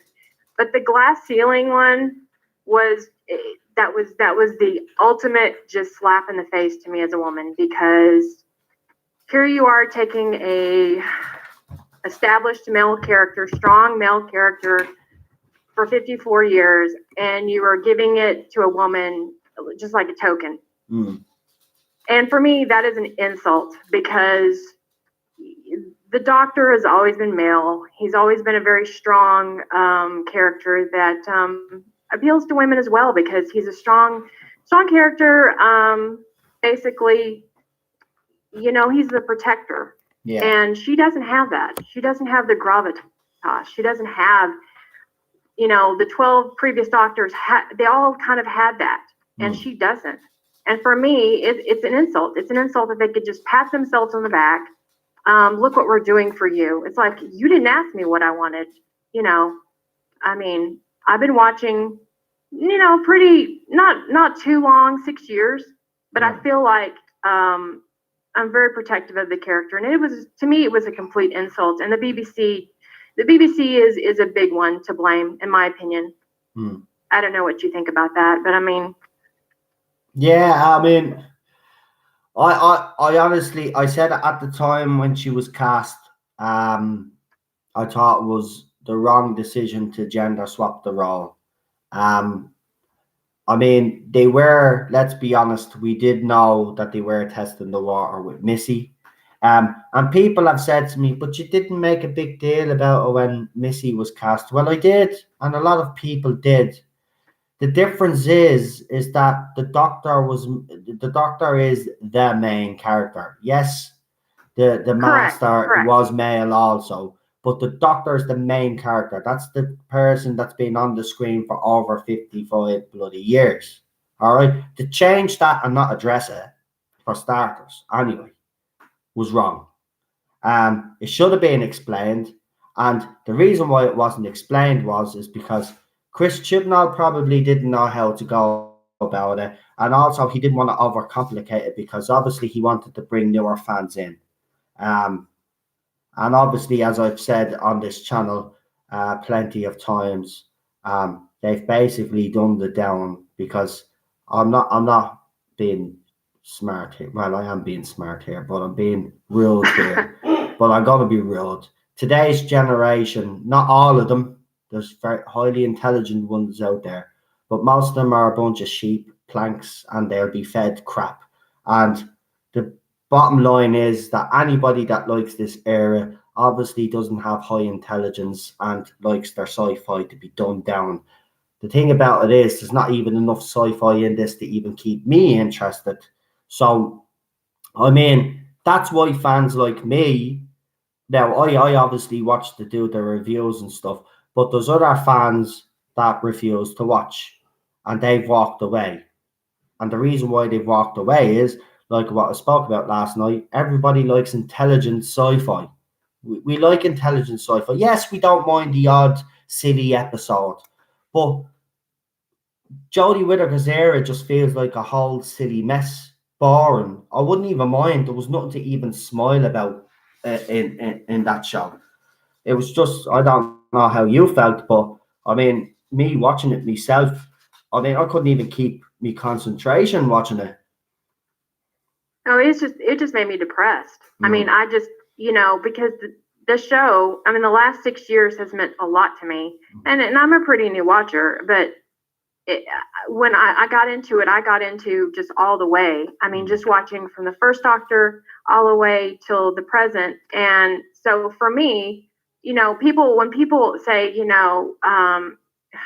they get insulted because I don't like Jodie Whittaker as the Doctor. Well, they don't realize how much the show has meant to a lot of people. And for me, they should understand that. I mean, of course, we're dealing with idiots, but I just think you're right, is the Missy wasn't the main character, and they do bring that up, and it's really annoying when they bring that up, but she wasn't the main character. It's like, I was talking to my husband about it, and I was saying, it's like replacing the lead singer, that's been a male, for all the years with the band. Yeah. And all of a sudden they decide, okay, we're going to put this female singer in here. It doesn't sound anything like the regular singer. And, you're just going to like it or just quit. You don't have to watch or you don't have to listen. Yeah. That's how it feels.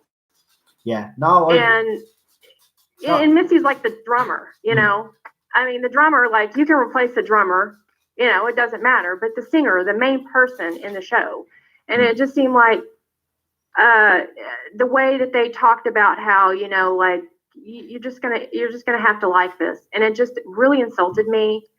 And it actually still angers me, and I didn't realize how angry I was until I saw your video, and I'm like, I mean, they really are just feeding us crap and expecting us to eat it. I agree. So, I mean, that trailer. So really, that's all I was. What's that? I said, I mean, even that trailer is cringeworthy. I mean, even when she even goes, whoops, is it whoops? Oh, I can't even say what. Right. Yeah, it's whoops. Yeah. And it's the way she says it. Yeah.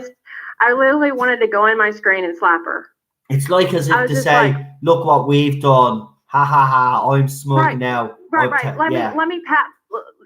It's, to me, it was like the BBC patting themselves on the back. And for me as a woman, like, oh, look what we did for you. Like, you didn't do anything for me. You ruined the character that I love. You're ruining the character that I love. So actually, you're doing disservice to me by throwing her in as a token. Yeah. You didn't even think women were good enough to create a whole other show with a new character for it. Yeah. They could have done a Romana. They could have done a river. They could have done a river song. I would have watched that. I actually would have watched that. Anything but what they did. And so, yeah, it's still in my craw, and I didn't realize how much until I revisited that, because I just refused to watch that trailer because it angered me so much. Yeah. And having to see it over and over again was just, oh, no, you didn't just go there with the glass ceiling. And it's so easy and so, it's so trite and so cliche. Yeah, even the posters going around, even the posters that were up around England, and it had Jodie Whittaker's face, and it was like, it's about time. It's like, it's about time. You don't even understand the character. Get up. Oh, you know, this annoys me. This thing actually annoys me to this day. Pun. It just reminds me of one of these teenage shows. You know, that you're you know, how can a show that had like an actor like Tom Baker, John Pertwee, go to? It just seems like a show they could just throw on CW network. I agree. It is actually that kind of quality, isn't it? It actually has gone that far, and that is sad. It's basically the science fiction Riverdale. Oh God, yeah, you're right. You're so right, though. That's the sad thing. I might be laughing, but when I actually think about what you're saying, you're absolutely spot on. I mean, this is not, look, I've said this, right? This is not up to Doctor Who standards, right? Now, I know people will argue that the standards of Doctor Who haven't been great in the last few years. Some will even argue that there hasn't been really much of a good standard during the whole New Who era. I would disagree. It's had its moments, right? But this, oh man, this era just takes. I didn't think, I'm being honest, right? I didn't even think this was going to be this bad. I really didn't. I actually thought, you never know, she might surprise me. You know, first 15 minutes of the episode, I was actually kind of feeling it a little bit. I was like, okay, maybe this actually might be good. Maybe I've misjudged Jodie Whittaker. And then, of course, as soon as she jumped onto the screen, that was it. It was game over. As soon as she did that speech, do you know what? That speech for me still to this day leaves me cringe-worthy. It still does. I can't even watch that scene. I even tried to watch it with Cheryl again. I can't bring myself to watch it. It's just so pathetic. Are you talking about the scene that she's on like that's like I don't know if it's a bridge, whatever. Crane. She's on the crane, yeah. She does the whole I'm the doctor speech. Right. And it was really hard because I love Capaldi, and just seeing her in that jacket, I was just like, you know, like I just wanted Capaldi there. And my husband is not a huge Doctor Who fan, but he watched the episode with me, and he was even shaking his head, and he was like, she just doesn't have it. She doesn't have what Capaldi had, which is when he could just do a speech, and it was just like. I mean, chills. I would get chills. Yeah. None of that. Just like, she is not the doctor. I'm sorry. It's not going to work. And I mean, I went in with each episode with an open mind. I wasn't, but when I realized my worst fear was if the writing's bad and the acting's bad, it's going to be horrible and there's no coming back from it. Yeah. If one or the other, you know, you can kind of deal, but when both, and it was like, when I realized that it was just very depressing, but, you know, you have to have other things too. Like I started watching The Expanse because I needed something to fill its place. Yeah. And it delivered. Yeah. So that kind of helped me, you know, get beyond the whole, this is crap, and have something to look forward to, because that's all you can do. Yeah. I wanted to ask you, do you actually personally speak your own personal opinion on this? Do you think Doctor Who can survive after this era? I mean, they're going to have to really, really have a good writers, and they're going to have a good actor, and they're going to have to do a lot to get old fans to come back. Yeah. I mean, it's going to take a lot, because and my son watched one episode. I think it was the one with the Bating. I can't even say the name of the episode. And he's not a fan either. He likes Jodie Whittaker and Black Mirror. So he watched it, and he looked at me, and we had to actually make a whole pitcher of margaritas to get through it. And he looked at me and shook his head. He says, "Mom, this is bad." He said, "This is really, really bad." And this is coming from someone that is not a fan of Doctor Who at all. He said, "This is awful." He said, "I don't know how this got green lighted." Oh yeah, And that's agree. the thing that puzzles me still to this day. I agree with you 100%. I do not know how BBC could say, do you know what? Do you know what I think it was? And I'm being honest with you. I think it was too late. I think they seen what was there, and there was just so much film they just couldn't stop it, and just said, "Feck it." Right, and they couldn't delay it any longer. Yeah. And the fact that we're having delays now worries me that it's going to be worse. Yeah, yeah, yeah. It is. But who knows? We're not going to know till it happens. Yeah, but come here. In fairness, though, if you start bringing back, the likes of the Cybermen, did you doing, and then you're bringing back other characters, say, or villains, then you have to be desperate. Let's be honest. Yeah, and I really hope they're not going to ruin these characters. No, that's my concern. It's like, do you remember when Friends was kind of coming to its end? They did that series where they just had all the guest stars, because obviously it was starting to. It was starting to go on a way, and then it actually picked up again, and they actually ended it on a high, you have to say. But again, they did that because desperate. Every show does something, right? When they know they're in the shitter, they do something to try. Whether it's a new character, kill a character off, or whether it's like, they just do something to try and, I don't know, this whole era just baffles me. It baffles me how people actually like this. I know, and I was like, for me, I didn't like it when she was announced. I was angry. I was like, oh no, because I saw her in the Broadchurch, and I'm like, I've never watched a show where I don't have any kind of empathy for a woman that just her child was murdered. Like, I just couldn't, like, I couldn't have any, because just the way she acted in the show. So I was just like, how do they expect her to follow Capaldi, who's like an Oscar-winning actor? Yeah. Like, I'm confused. Like, why would you think that she's got it? Like, and these casting people, like, I really don't, and it's not just Doctor Who. It shows in America. It shows in, over in your side. It's just like, people do not know how to cast actors in roles anymore. Yeah. They really don't. And that's one of the most important jobs. Well, I've always said they're not picked on their acting ability or their writing abilities anymore. They're actually cast on their political ideology, and obviously the social ideology that they and the politics that they basically support. Right. And that's what they're picked on. They're not picked on because they're the best for the job. So they've become propaganda pieces in a way. And I don't know how anybody that's even got that ideology can enjoy this. Like, really, even if you agree with it, like, even if they had family values in it and everything that I agreed with in Doctor Who, I'd be like, get out of here. I don't want that.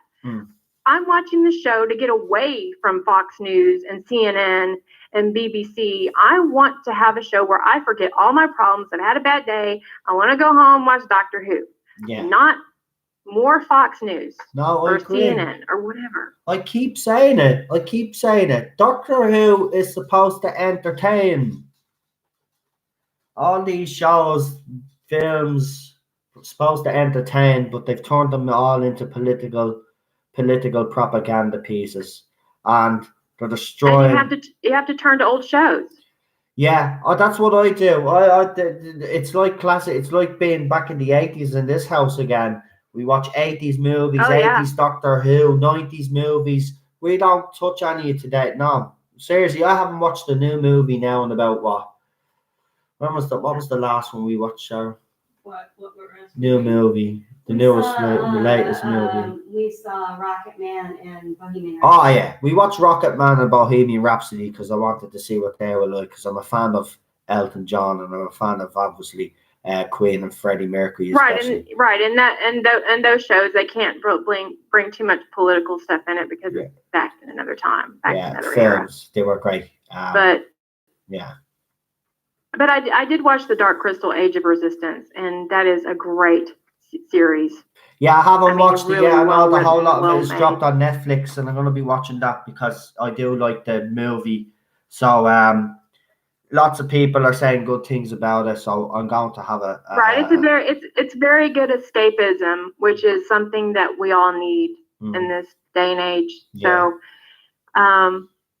yeah, that's pretty much it. I just was like, it was on my mind and I had to get it out. And my husband's probably tired of hearing about it. So, well, here, Cheryl, feel your husband's pain. Trust me, because yeah, I have Cheryl's he's head with round up. he's with me though on it. He doesn't understand it and he's not a fan. So that's coming from someone that isn't a Doctor Who fan. Yeah. Anything else? We just got about a minute and a half to go. Is there anything else you'd like? Is there anything else very quickly you'd like to add? Not really. I just hope she leaves soon. That's pretty much it. I hope him and her leave soon. And it's really Chibnall. He's the culprit. I agree. But I hope he's gone. Yeah. And I know he is because, but I just can't wait for that. And then we can move forward. That's it. Yep. Hopefully it's not too late. I hope it's not. I hope it's not, but we'll see. As I said, whoever takes over is gonna have the most difficult job that any showrunners had in a good few They are, years. and they need to make sure it's a good showrunner. I mean, that's the main thing, really. That's it.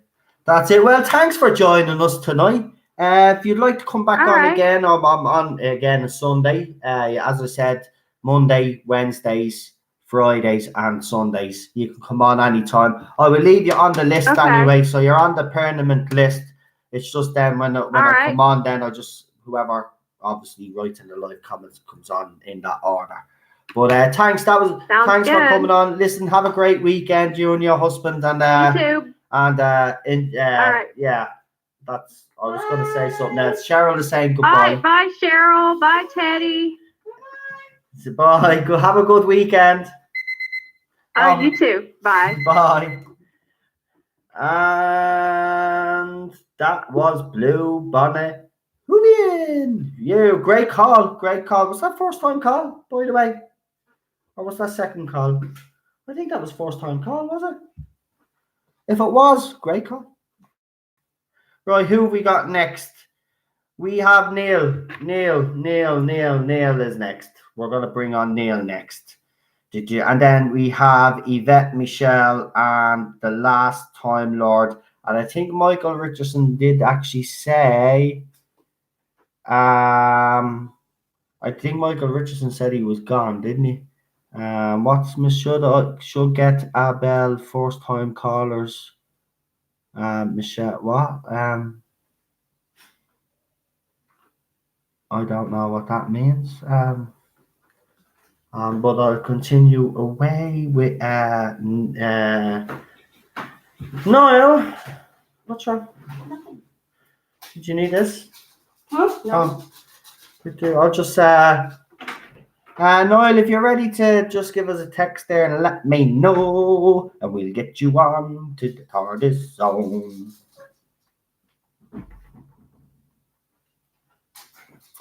If someone is a first-time caller, ring the bell. Ring a bell. Actually, yeah, that's a good idea. Actually, that would be a good idea. Actually. Oh, like when you get a big tell? Yeah, yeah, that's a good idea. Actually, I could get a little bell or something. Right, so I'm gonna bring Neil on. So far, great calls.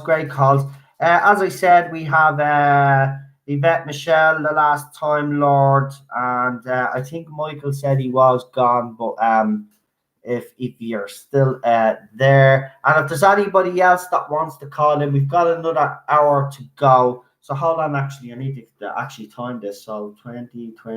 Oh, we'll only have time for 3 more calls. So Neil,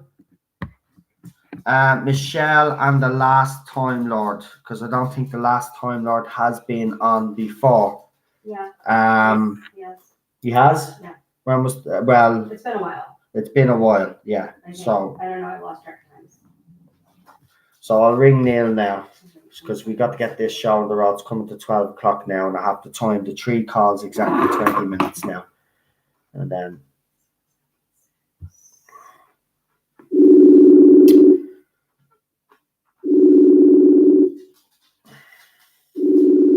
Hi, Noel. Hiya, buddy. How are you? Oh, not bad, you? I'm doing great. I'm doing great. Listen, have a great weekend. Oh, yeah, well, hopefully. Just starting, so. Yeah. I just said I'd get that in there first because, you know me, I'm a bit of a blabbermouth. Right, go on. I thought I'd had some sort of time limit at the end of the call already. Right, go on. What is it you want to get off your chest, basically? Go for it. To be honest, I'm pretty much the same as most people, just talking about favourite companions, favourite films, because I missed both those calls. Right. Because of my stupid schedule of having to get up early in the morning. So yeah, I can rant on about my favourite and worst companions. Although you won't hear any of my favourites from new series because I don't think any of them compare to classic ones. Right. Well, go ahead. You walk away. Fire away. Well, there's a pretty obvious one at the top. The top of my list of favourite companions is Sarah Jane Smith, because I think she was the ultimate companion. She got more of a brain than most of the ones that had come before her. Yeah. And she was, tough, and even though her run was in the 70s, fashionable and all this sort of stuff. So, she was a pretty tough cookie to follow, really. I mean, Leela did a good job, but she was no Sarah Jane. I like the trouble is they switched it because the trouble is because she'd had such a strong character in Sarah Jane, they went with the sort of savage character of Leela. Although she was still a strong character, she was not the same sort of intelligence as Sarah Jane had been. And she wasn't, it was written that way. It wasn't just that she was playing it dumb. It was written that way, that she was more of a savage character than obviously Sarah Jane was beforehand. But so yeah, Sarah Jane's well at the top of my list. If I was picking a close second, probably now I know this is probably going to be a bit controversial, but this one, because most people tend to prefer the first Romana, but I actually prefer the second Romana. Right. And I think that's mainly because that's when I started watching, when the second Romana was the companion. So, well, that would make a lot of sense, wouldn't it? Yeah, I think that's probably what it is, because she was the companion when I started watching. I tried to work out the other day what was the first story I ever remember seeing on television, because we're going back to sort of probably, I think I was probably about 4 or 5 when I first started watching, so 40 years ago. So we're talking sort of late 70s, and I think the first story I remember watching was The Horns of Nimon, or Nimon. A pretty underrated Tom Baker story, actually, because I think the monster in it was a bit weak, but it was still a fairly good story. Yeah. So yeah, I think Sarah Jane top, and then Romana 2 a close second for me. Right. Worst companion has to be Mel from Sylvester McCoy's run. I think that, that's not. I'm actually surprised everybody always picks Adric. It kind of does kind of annoy me. I know his acting was a bit ropey, but come on. I think that was the only thing wrong with his character, though, that he was just a weak actor. The actual character was actually great. Was actually quite good. Yeah. I think it was early on in his career, so he was obviously honing his craft at that time. And no, he's still a shit actor. No, I'm sorry, but he's still a shit actor. He's not holding No, but anything. he's gone on to more sort of behind the scenes work. Hasn't he? He doesn't do much acting now. Shit actor. he can hone his skills all he wants. He's still a bad actor. But the character was good. But yeah, I agree with you with your worst companion that she just annoyed the whole squash. Her voice just went through my bleeding head. The thing is, I mean, I actually quite like Bonnie Langford doing what she did in sort of variety. Yeah. I didn't mind watching her doing her dancing with, oh God, what's his name? I'm blanking on his name. She was always doing the dancing with Wayne Sleep. She always used to be on the television in when I back in the sort of 80s and 90s. She did a lot of dancing with Wayne Sleep. Mm. And so she'd always been on variety shows doing all that sort of stuff and things like that. And that I was fine with. Mm. But when she tried to branch out into, I think that was one of the first acting roles I ever saw her do, and it was awful. Yeah, I don't like her in Doctor Who at all, actually. Yeah, it's just her voice. Her voice just went through my bleeding head. Someone said Tegan is useless as well. See, I didn't mind Tegan. Yeah. I mean, there was certainly worse characters than Tegan. I really liked Nissa. I thought Nissa was a good character, but the problem they had at the time was it was the overcrowded Tardis syndrome again. So you've got Adric, Tegan, and Nissa in there all at the same time, and you didn't really get to see any of them develop that well. And so it was pretty much the same as with this bloody rubbish they're doing now with that many people in the TARDIS at once. No, I mean the companions are pulling more of the bloody story than the Doctor is at the minute because the Doctor is so rubbish. But she has that. There's that many. See, here's the thing: the fundamental thing that's wrong with Doctor Who Series 11 is this. The fact that they had to actually bring in 3 companions, to me, is the biggest indicator of it all, right? They know that she doesn't have screen presence. They know she doesn't have the gravitas for the role. They know she's not good enough for this. So that's why, and I'm sick of BBC America and Doctor Who official site on Twitter with all this fan business, right? It's not a fan, right? No, it's not. It's not a fan. All right, so stop using our bullshit to try to be hip with the kids, right? It's not a fan. It's the Doctor and their companions. And by the way, there's too many of them. All right. So, but the reason why there is, as I said, is because she cannot be in a scene. I don't think if you actually look through Series 11, I don't think I've said this before. See, I don't remember because our series is it's forgettable, right? So. I don't know how many scenes she was actually in on her own, bar the one that I can remember with the frog. But even then, she's in a scene with a frog. Like, have you? I don't think I've seen her in a scene where she's actually on the screen on her own. Even when she was facing the Dalek in Resolution, look at her, she's not on her own. She's with all her companions are standing. Her fam are standing beside her. Team TARDIS or whatever. Yeah, whatever you want to call it. You just need to stop with that crap. Changing everything that Doctor. Do you know what? This is why this era is bad. You just didn't take anything into consideration and you just obliterated everything that made the show decent.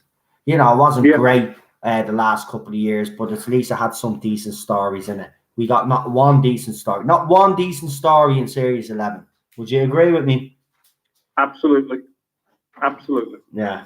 Although I did say to you that if they hadn't have done the obvious mistakes in Resolution, that could have been a good story. The obvious mistakes were that these guys with swords could beat the Dalek in the first place, and the fact that a microwave can destroy the Dalek at the end.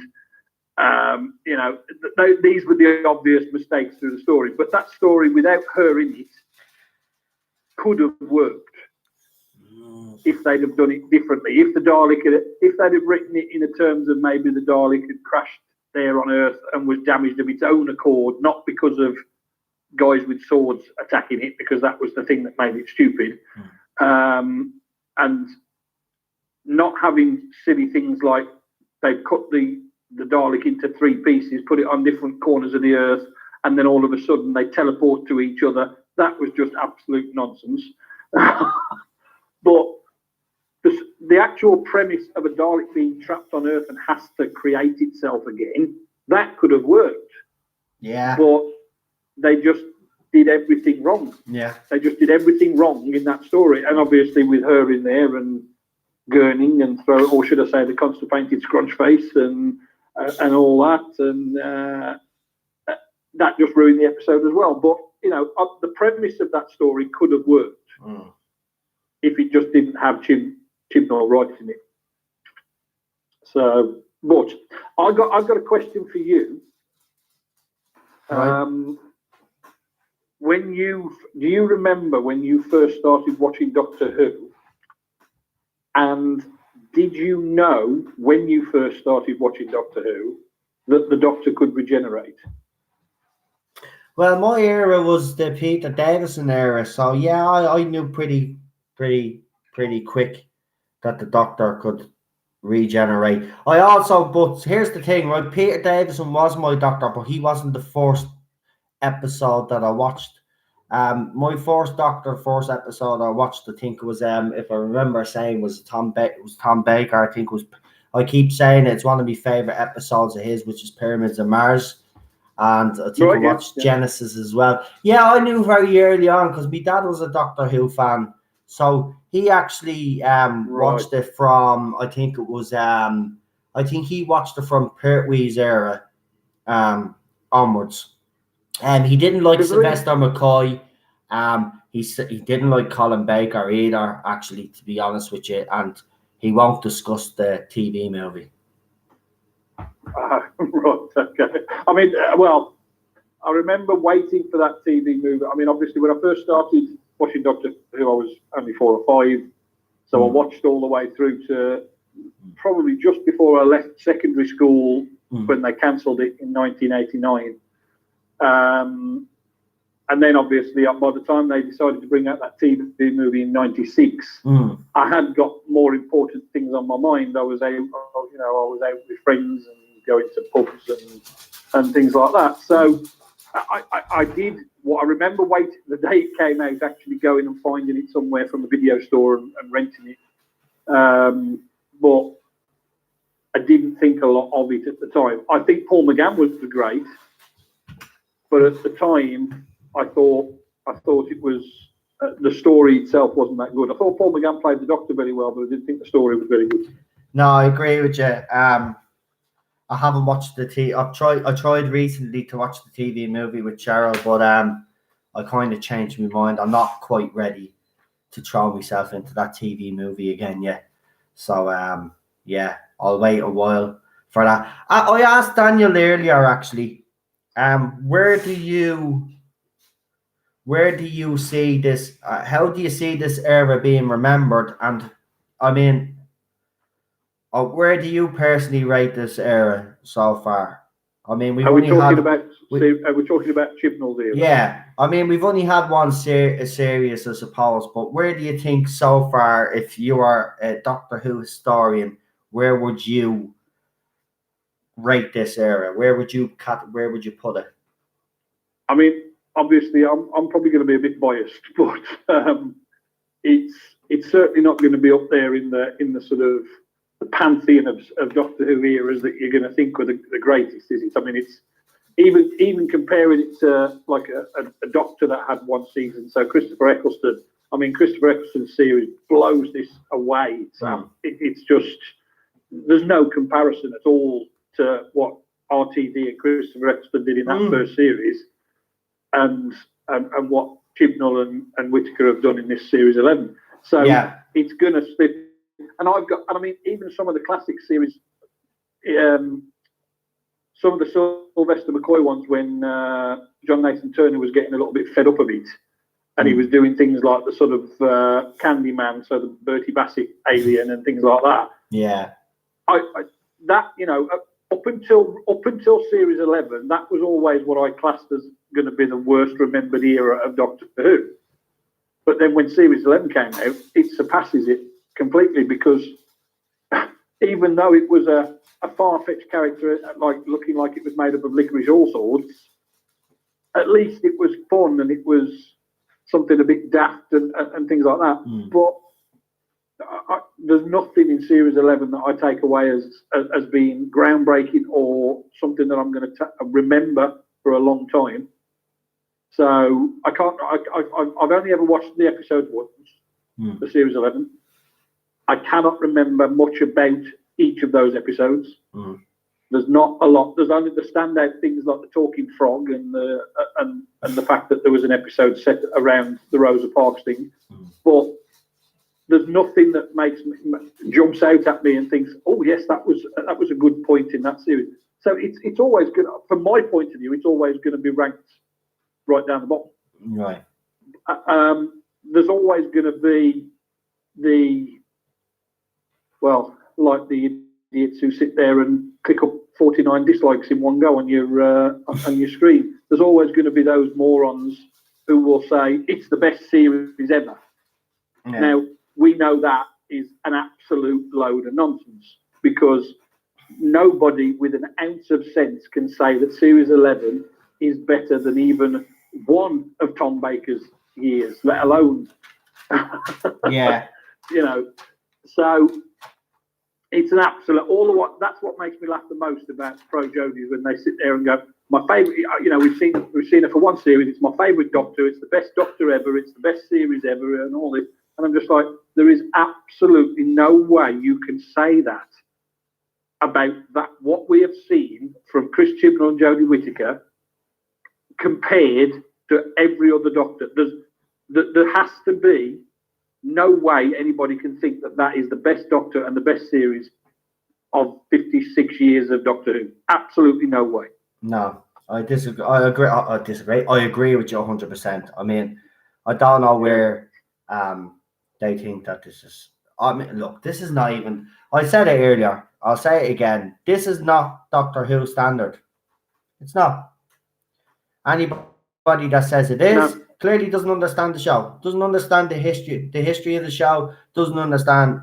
Look, I put up a poll today. The fact that people think that K9's first appearance is in School Reunion shows that actually says, and someone actually wrote up on me, actually retweeted me tweet and wrote up, 12% of this fan base need a slap. And I agree. Don't go and claim. And these are the same people that will tell you, well, if you don't like the new era, don't watch Doctor Who. No, that's not how it works, you lunatics. Fan means fan. We'll criticize it when it's bad. We'll praise it when it's good. Yeah, yous will move on because yous are fickle little assholes. Yeah. Well, this is what we've said before, and what a lot of people say about the ones that are praising Jodie Whittaker now. They won't be around in 2 years' time. Yeah, exactly. They'll have moved on to the next target, and they'll be killing some other franchise somewhere else. So they won't be around, and we won't have to worry about them for a long time. It will be. This is obviously a dark time. We've got this. Well, there's no other way to put it. Dark side of the fandom that are attacking it and trying to woke it up and all this sort of stuff. It won't be around forever.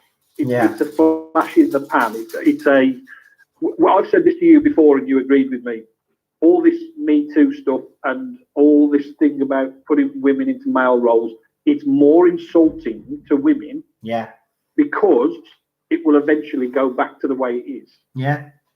Exactly. And and that's not being. I'm not being sexist by saying that. It's just going to be that we know that the high ups in Hollywood and all this sort of stuff, they're eventually just going to say, well, we've done that now. We're going to move back to what makes money and what does well and all this sort of stuff. And that's more insulting to women by saying that they basically just, oh yeah, well we've given you that there, and we've put you into that role, and we've done this, and we've done that. We've done it. Bye, see you later, move on to the next one. Exactly, and that is highly insulting. Women deserve more than that, and they deserve a lot more respect. Do you know what I mean? This is what absolutely. Yeah, it's ridiculous, it is. It's actually quite insulting to just take a male-led franchise and just pop a woman in there. Even women themselves agree. And we've even heard from some women on this channel. And I actually have a lot of subscribers that are women on this channel. And I'm proud of that because they speak up too. Well, that's because your channel gets the real women. No. Yeah. Your channel has the real women subscribing to it and following it. Not these ones that just want to destroy everything male and wipe men off the planet. You know, just without sounding geeky completely, just for the sake of procreation, you need men and women around. So I know, yeah. Their world dominance plan has one flaw. You need us men, you bleeding lunatics. I mean, what you's gonna do? Keep a few slave men or something, and what? Milk them every couple of weeks or something to just get the stuff that you need to make babies. That's probably what the radical feminists want to do. They probably they'll have male farms, and this male here, he's top of the range. He's grade A, and when you can't afford a grade A, we have a grade C male here. He won't produce the greatest kids in the world, but blah, blah, blah. Is that the way it's going to go? I swear to God, then we'll have male farms all over. We're screwed, we are. And the thing is, what most radical feminists don't understand is we adore women. Men adore women. Yeah. So it's not that women can control a man just by picking their fingers. Yeah. And we adore them.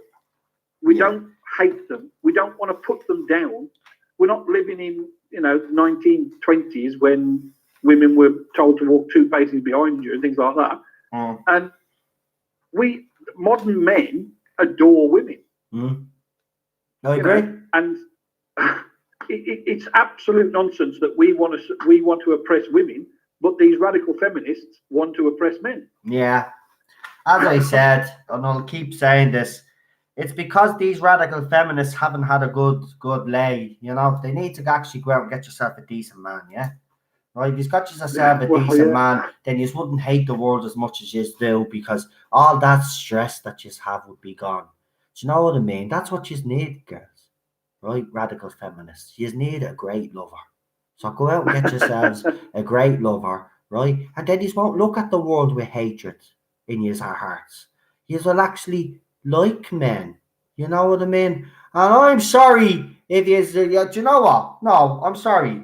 Do you know what? I hope you don't even get a man. You don't deserve any men like us because you hate us so much. Do you know what? You're better off being put on an island, the whole lot. Yes, that's what we should do. Lock up all the radical feminists, put them on an island and drop a nuclear bomb. Problem solved. I don't know whether I go that far, but I would. Maybe not the nuclear bomb. They can go on the island. But all right, not a nuclear bomb. Okay, then we'll just napalm or something. There you go. We'll just napalm them. Do you know what I mean? Look, I'm sick of them. At the end of the day, they need to shut up because they're actually doing more harm to women's rights, and it's actually good to see. Yeah, they are. It's just actually good to see that there's some genuine women out there that will defend men out there, and you see it a lot. Well, listen, we kind of run out of time tonight. Yeah, I heard my alarm go off. But I'm on again Sunday, so if you want to come on Sunday, but obviously you mightn't because obviously you've got the school run now. Well, if you could put me on, if you put me on early on a Sunday, I can come on. Otherwise, I'll be knackered. So right. Well, I'll try to get you on. I think Gary is the first name down actually for Sunday. I think Cheryl put his name down. So what I'll do is I'll put you down as the second call for Sunday. Okay. Right. So is that fair? Yeah. So you'll be on then early enough. So I'll do that. Yeah. I'll do that because she hasn't marked down already. See that? Cheryl's great. So I have you down now. Second call on Sunday. So there you go. Right, listen, I'll obviously talk to you later on and whatever, and have a great weekend, yeah? And you, mate.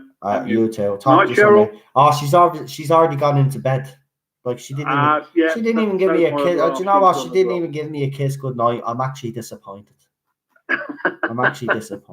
Ah well. That's the way it goes. Like I said, we adore our women, but they just click their fingers and we do what they want. That's it. That's it. Right, good night. Have a good one. And you, mate. All right, good night. Okay. That's nice. See ya. See ya. Now, and that was not my Doctor Who. Right, so let's see who have I got next on me list. 2 more callers to go. So we've got the Last Time Lord and Michelle to come on. Whoever I haven't gotten tonight will be obviously put on Sunday's list. So who have I? Michael Richardson and Yvette have to go on Sunday's list also. So Yvette and Michael Richardson for Sunday. So we've already got 4 callers lined up for Sunday. Obviously, listen, so far every call has been brilliant.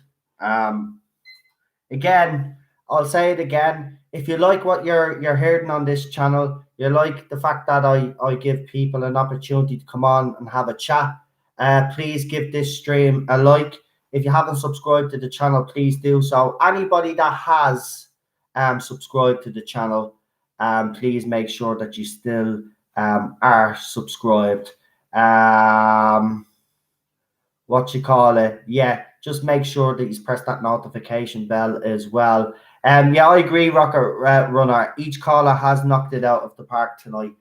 They've been, and you know what? We've had 32 people constantly watching on this channel tonight. I know some people mightn't think that's a lot, but to me there is. So thank you everybody that's actually still joined us. So we'll keep going. As I said, anybody that I've missed tonight will be on the Sunday list. Okay, so we've got Michelle next, I think, if I'm correct in saying, and then the Last Time Lord then is the last call. Is the Last Time Lord still here though? I want to make sure that both callers are still here. So I'll wait for those messages to come through just to make sure. Let's see, actually, just see if I've missed anybody. Milan Reviews is here tonight. High Desert 004 is here as well. I'm just going to shout out a few of the people that I've probably missed while we've been chatting. Rocker Runner, obviously. And I think that's all the new names in. Thanks to the moderators. I see that there was a couple of comments that needed to be deleted. Obviously, I didn't address it because, you know, you do such a great job. So thank you very much for that. And Michelle says she's here. So I'm about to ring you now, Michelle. I'll actually, hang on. I just have to... Cheryl just have to send me something. Just have to...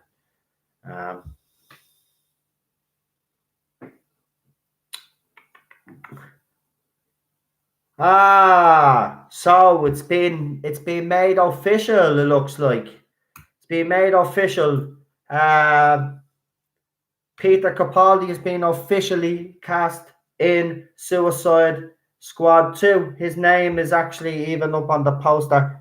Look at that. I'll show you as well if you can actually see it. So there, his name is up on the poster.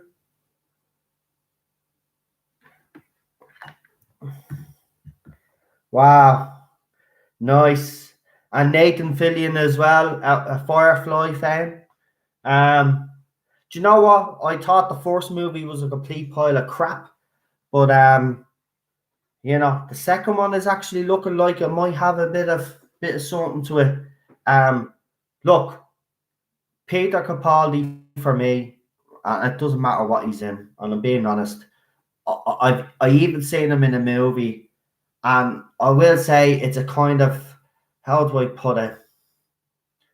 It's about a husband and a wife and this younger couple kind of staying in the same resort as them.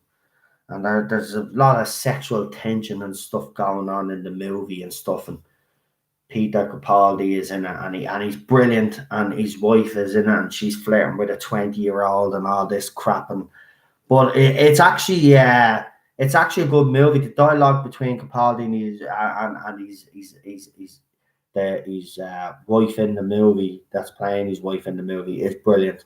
I can't think of the name of the movie, but it was like, it wasn't a pervy film or do you know the way they do those kind of, semi-erotic movies, but they don't cross the boundaries kind of thing. It was a good movie though, but Peter in Anthony's being in has been fantastic. So I mean, look, brilliant. And then you got Nathan Fillion, that's obviously was in Firefly, and I think he was in what was it, Castles or Castle, wherever you call that bleeding show. So like, two of my favorite bleeding actors. So what's not to like so far? Let's hope now to get a spot on. Right, I'm gonna get Michelle on, and you know what? It looks like is the last time Lord here? No. Okay. Well, it looks like Michelle's going to be the last caller of the night because it's actually half and I finish at 1. So Michelle will be the last caller of the night. So the last time Lord, I will add you onto the list on Sunday if you want to come on. Michelle, just give us a couple of seconds. I'll get you on now. I just want to make sure that I get these names in. Again, as I said, if you like what's happened on this stream tonight, please give it a like and all that other stuff. Your support means a lot. Where are we? We're on Sunday now. So I'm going to put the last time Lord in as well.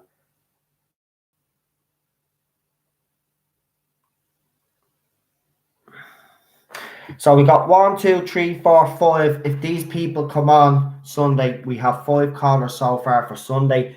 Then obviously, so those 5 people, so you don't have to tell me that you are coming on. I have you down. So we have Gary, Neil, Yvette, Michael, the last time, or actually Daniel goes down on that list as well.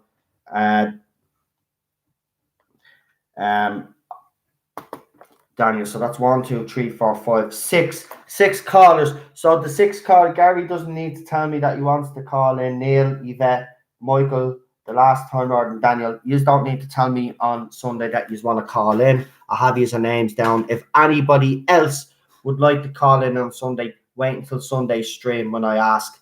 Put your name down and I will call you. But of course, you have to be in the live chat for a couple of weeks, so I'll get to know you first. I'm not going to just bring on anybody that I don't know.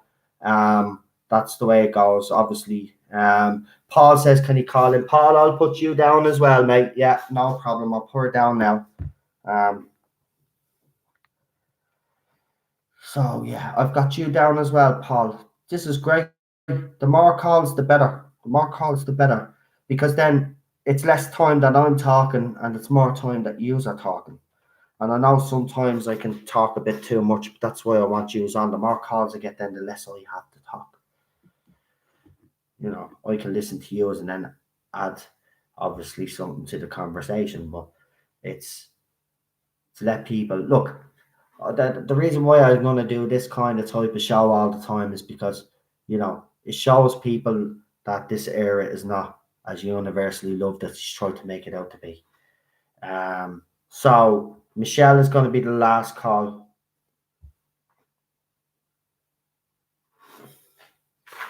Yeah, it is Michelle. Yeah. Right, so Michelle is ready, I think. So I'll just give her a thumbs up there on Messenger just to see if she's ready. And if she replies back, then I'll ring.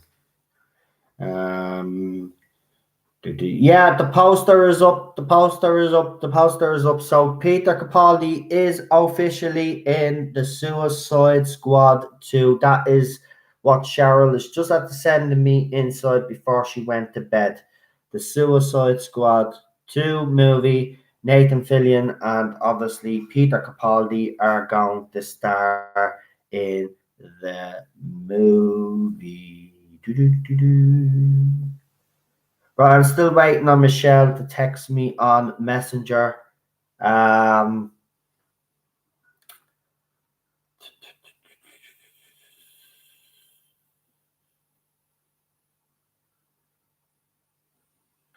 Milan Review says, while I'm waiting, Capaldi better keep his Scottish accent in it, and not put on an American accent. I agree. Hopefully he does that. He did keep his accent, I think, in World War Z. Right, Michelle's ready, so I'm gonna ring Michelle now. And this is the last call of the night.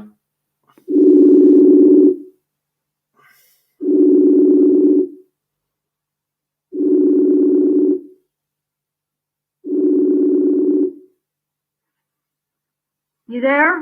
I am indeed. Go ahead, Michelle. I could barely hear you. The sound is not up. Oh no, the sound is perfect. It's not. It might be. It might be my end. Yeah, it could be your end. Everything is perfect here. I'm on other groups. I'm into Highlander, and I will put this out. Michelle Gomez, your 1999 Highlander, The Raven. Her character was Talia Baur, and the episode was Infernal. I did not know she played in Highlander. So I thought I would throw that out.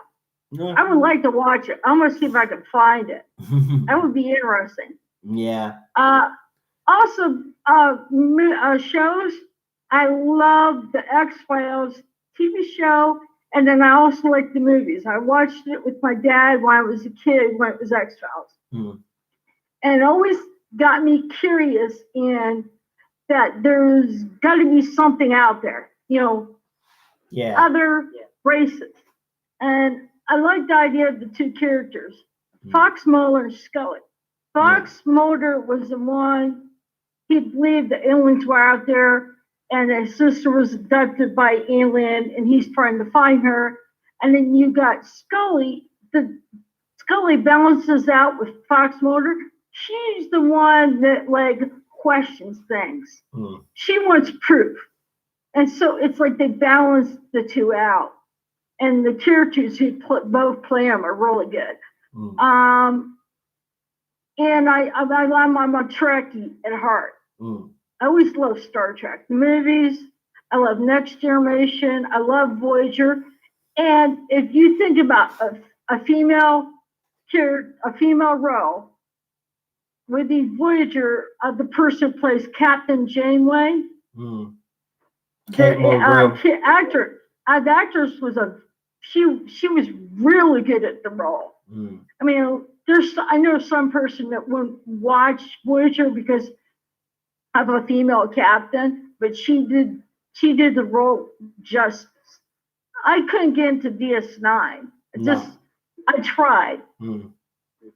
I like Ghostbusters. I like the comedy. And someone put in the chat about the Stay Puft Marshmallow Man. I was reading the book Ghostbusters, and it has a lot of the stuff in it that you don't see in the movies. They don't put in the movie. And the comment, the guy says, they surprised it, and he says, they told them, wait their minds, don't think of anything. And then he's standing there, so, I'm sorry, it just popped in there, because here comes the Stay Puft Marshmallow Man. So I'm sorry, it just popped in my head. That was funny, and I cannot.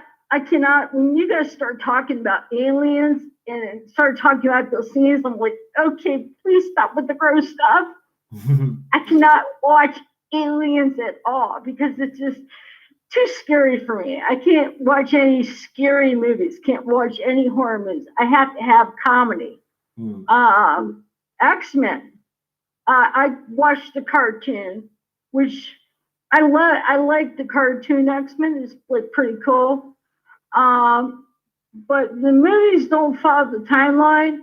But I like it because they have some of the timeline in there, like Charles and Magneto were friends. Were already friends together. And stuff like that. They were referenced. So they do have some of the timeline in the movies. And the one character can relate to in X-Men is Rogue, because I've always been off to the background, always afraid of getting close. You know, like a wallflower, basically. Yeah. Uh, basically, like I said, when I told you last, I got hooked into the Doctor Who from the new reboot one. Yeah.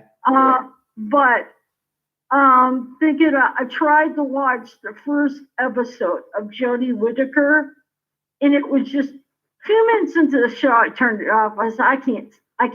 I wanted to give her a chance, just give it a try. I had it on and I started watching it, and it was 3 minutes and I had to turn it off because it wasn't Doctor Who. It wasn't what I've got to know. And I even saw Adventure in Time and Space. That's the reason why I named my group Adventure in Time and Space and the history. Is because I watched that episode. I watched that. A lot of people say I don't know what my firm called it. To me, it's telling of the story, how the show came about. And the one thing I am going to give credit to, we would have had Doctor Who if Vanity Lambert didn't stand up and have the guts to keep the show. Because they already wanted to cancel it. Because Sydney Newman didn't like bug-eyed monsters, and she wanted Daleks, and he's like, no. And he was talking, and they were already over budget, and they wanted to exit. She got the guts to say, hey, no. Don't, no. And she rode the bus into work, and you see these kids going, exterminate, like just being like the Daleks and playing, and stuff like that. And she came in and she talked to the person who was working with her in Doctor Who about it, and he says, well, why? And she says, I just wanted to get to know our audience, get to know the people. And it was interesting because the kids were so into it and so enthralled. And I agree with her, the person that said that. I don't want to watch shows that give political views on. I won't come and be entertained. Another two TV shows I like is Criminal Minds, and what really pisses me off is Thomas Gibson, who played Aaron Hodgner. Apparently said he had confrontation before career differences. He apparently got accused of kicking somebody, but he said his foot just knocked into this person. So they fired him. And so that's the reason why I can't watch it anymore, because he brings some pizzazz to it. And another one like is Law and Order at SPU. I watched on reruns on Aya.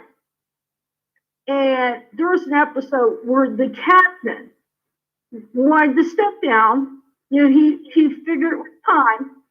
And the person who played Olivia Benson, the actress, I love her. She had the strong guts.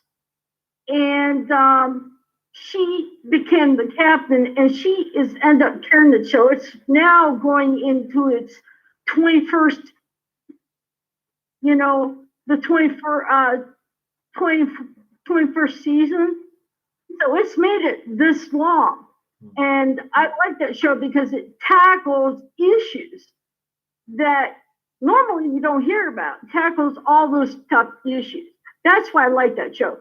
But if I want to be entertained, I want it to be comedy. No one's ever mentioned anything like Robin Williams shows. He had a lot of good comedies, but he's got one serious one. It's called Dead Poets Society. So, but you asked them a question. How would this series with Jodie Whittaker be remembered? I think people will forget about it. They just would, just be in the garbage. They won't remember it. The only people that will remember is the pro Jodie fans. The people that say they're fans but never watched Doctor Who before Jodie, So they'll be the one to remember. But I think it just would be forgotten and pushed aside. And like I said, it's just if a better showrunner and a better actor come along, it can be saved. And I hope that does happen. I don't want to see it canceled. I don't see it axed because I love it. It's entertaining. It gives a little bit of a history on some of the episodes, but it's entertaining.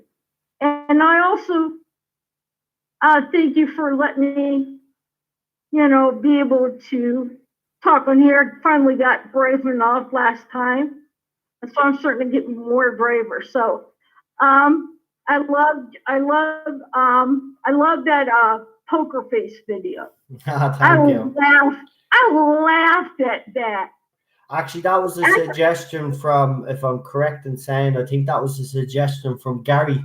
He says, why don't you get pictures of all our scrunch faces and use poker faces, the song? But I was thinking I was going to use the Lady Gaga version, but to be honest with you, it works better with the South Park version, I think, to be quite honest with you. Yeah, but the whole thing is some of those pictures of her scrunch face. I hate to say this, looks like she's constipated and trying to go, and she's like, she can't.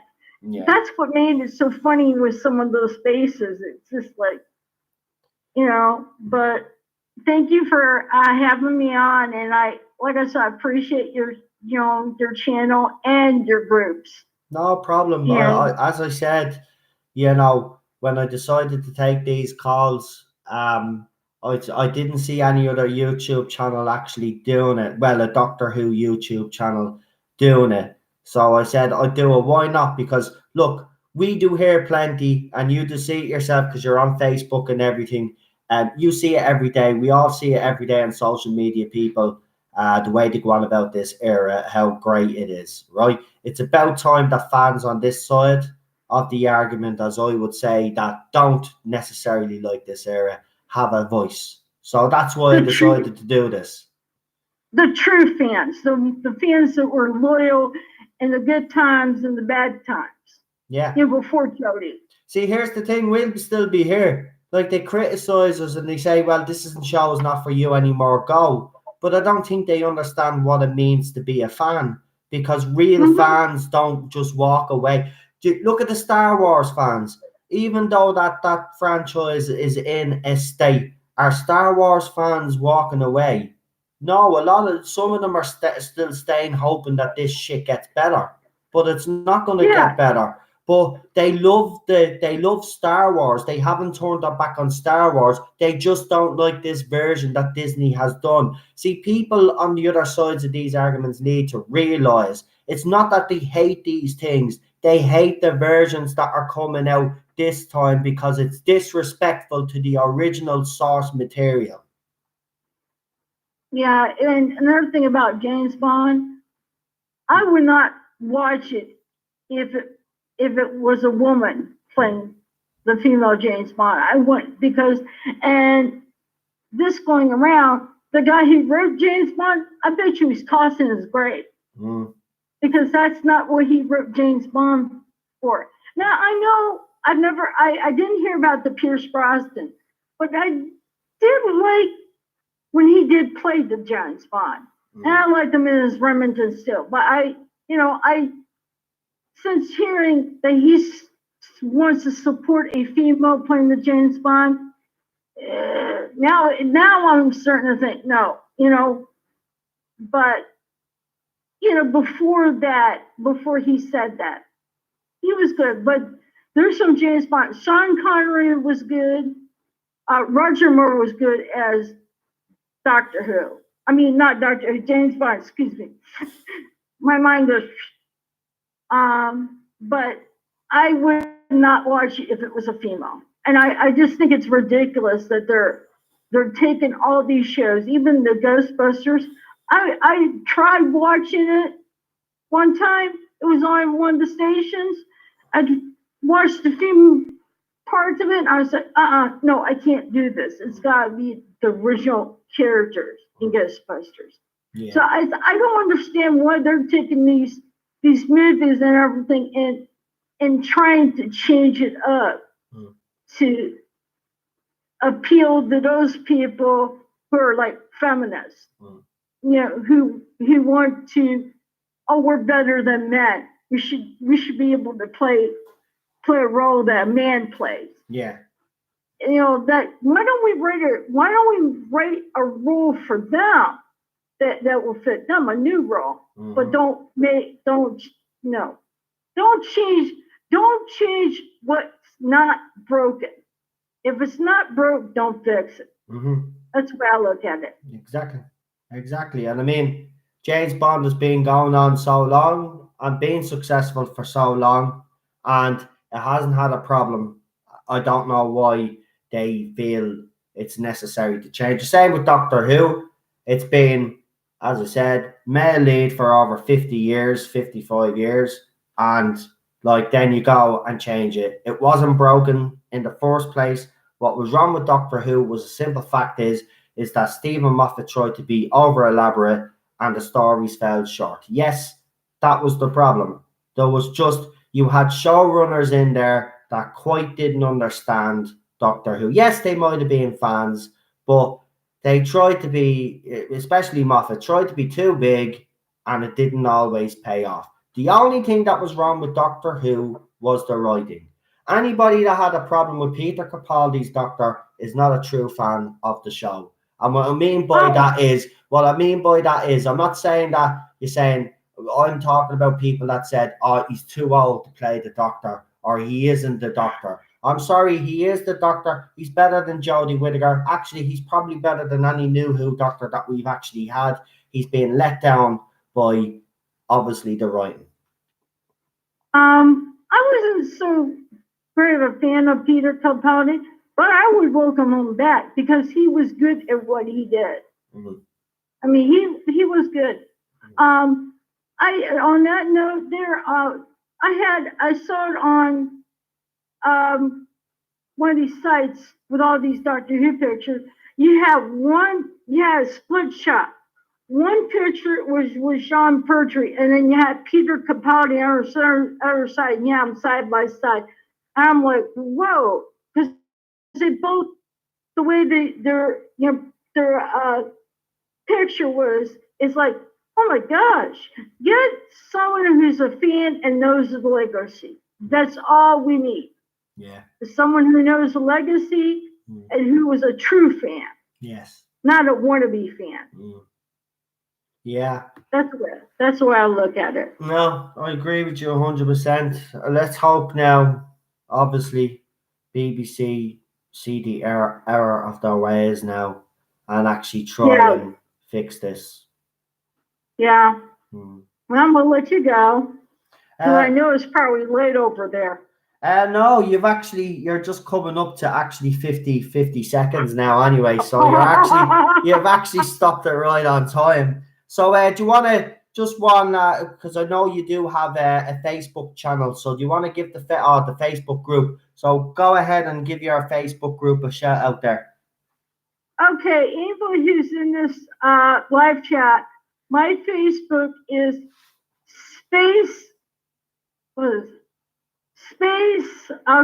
an adventure in time and space. I can't remember which. Time and space history. And it's focused on mainly Doctor Who in general. Anything that has to do with the true Doctor Who. So it's an adventure in time and space history. There you go. That's my group on Facebook. There you go, folks. So thanks for that call. Thanks for calling in. again, as I say to everybody that calls in, if you would like to come on, and again, you're more than welcome. Just let me know on Sunday if you want to come on again, and I'll put you down on the list, okay?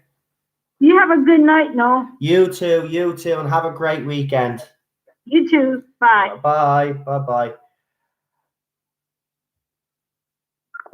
And that was the last call of the evening. Absolutely fantastic. Just a few things before I'm not going to wrap up yet. Obviously, we've got a few more minutes to go. But I put up a couple of polls, so I just want to, because this is absolutely ridiculous, right? So obviously, I asked in a poll, K9 first appeared in what story? And we had 76 votes so far. Now the poll is open for another 6 days, right? Now 93% of this fandom so far have gotten the answer right. 4% of this fandom actually say it's school reunion, which show that they're clueless. And there's 3% of this fandom which are honest enough to say that they don't know, right? I don't mind those people that don't know. It's at least they're being honest about it, okay? But that is absolutely right. So now, here's the one. So I put this up 19 hours ago. I said, and I wrote, change, my dear, and not a moment too soon. Name the doctor who said this. Now, we all know the answer, right? But clearly, 4% of this fandom think it was Tom Baker. 2% think it was John Pertwee.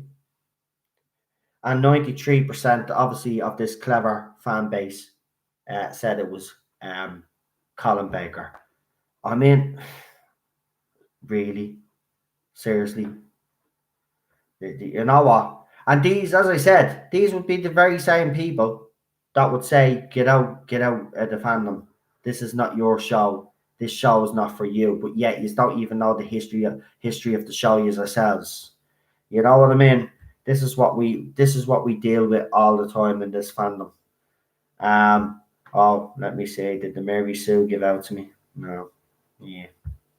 Them coming out saying that all men are mad at this female Monopoly game when it's women that are having a fit as well. You know? But listen, look, absolutely fantastic calls tonight. Well done to everybody that did come on. You know, we're starting to grow now when it comes to the calls.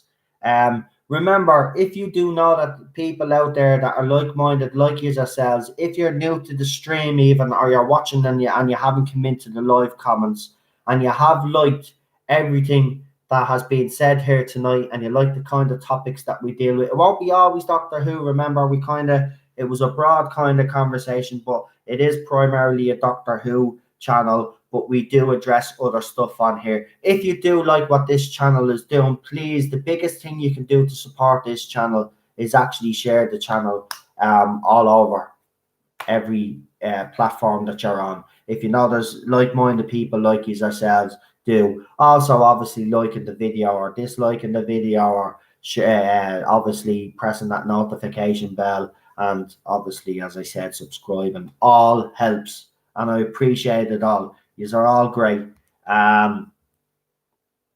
Every night we do this, it gets better and better. It's better and better. Seriously. I really can't believe that people don't know K9. Jesus Christ, come on. So people think that the first appearance of K9 was in school reunion.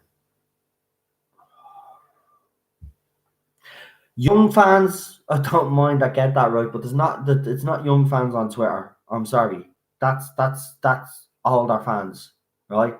That's fans that, well, they're not fans because they obviously don't know, right? And I'm sorry, the people that said they don't know, at least are honest. I'm not going to criticize someone if they don't know. If they don't know, fair play to you, put it down that you don't know. You know what I mean? But if you're going to pretend that you know and then you get it wrong, and if that's what you've done, you look silly. You know what I mean? I hate these people. They keep saying you don't know the history of the show. I mean, people even out there saying Peter Capaldi was too old. Clearly, you haven't watched the show. You haven't. You haven't watched the show, because if you did, you'd know that every Doctor that even played in the classic era was bleeding old. Peter Davison was the youngest, wasn't he? Yeah. So get away. You haven't got a clue. Don't be telling us to get out of the fandom. Maybe you guys should go if you don't even know that K9, his first appearance was in the Invisible fucking Enemy. Jesus Christ, man. Thinking that, oh my God, I really can't get over that crap. But you know what? It's in every fandom. It's in every fandom. The Star Wars fans have to deal with that crap as well. Brainless, little, mindless, little fucktards who have nothing better to do than go and troll people that actually come back at them with common sense. I mean, the Star Wars fans Star Wars fans are very knowledgeable, right? I mean, those fans are so dedicated. They've broke every single one of those movies down. They've broke every single one of those movies down. And these two movies so far, and I mean the main movies, not Solo and Rogue One, but these main movies that they've thrown out, The Force Awakens and obviously The Last Jedi, you know, they're abominations. They're abominations. Now, I will say The Force Awakens is not as bad as bloody, obviously, The Last Jedi.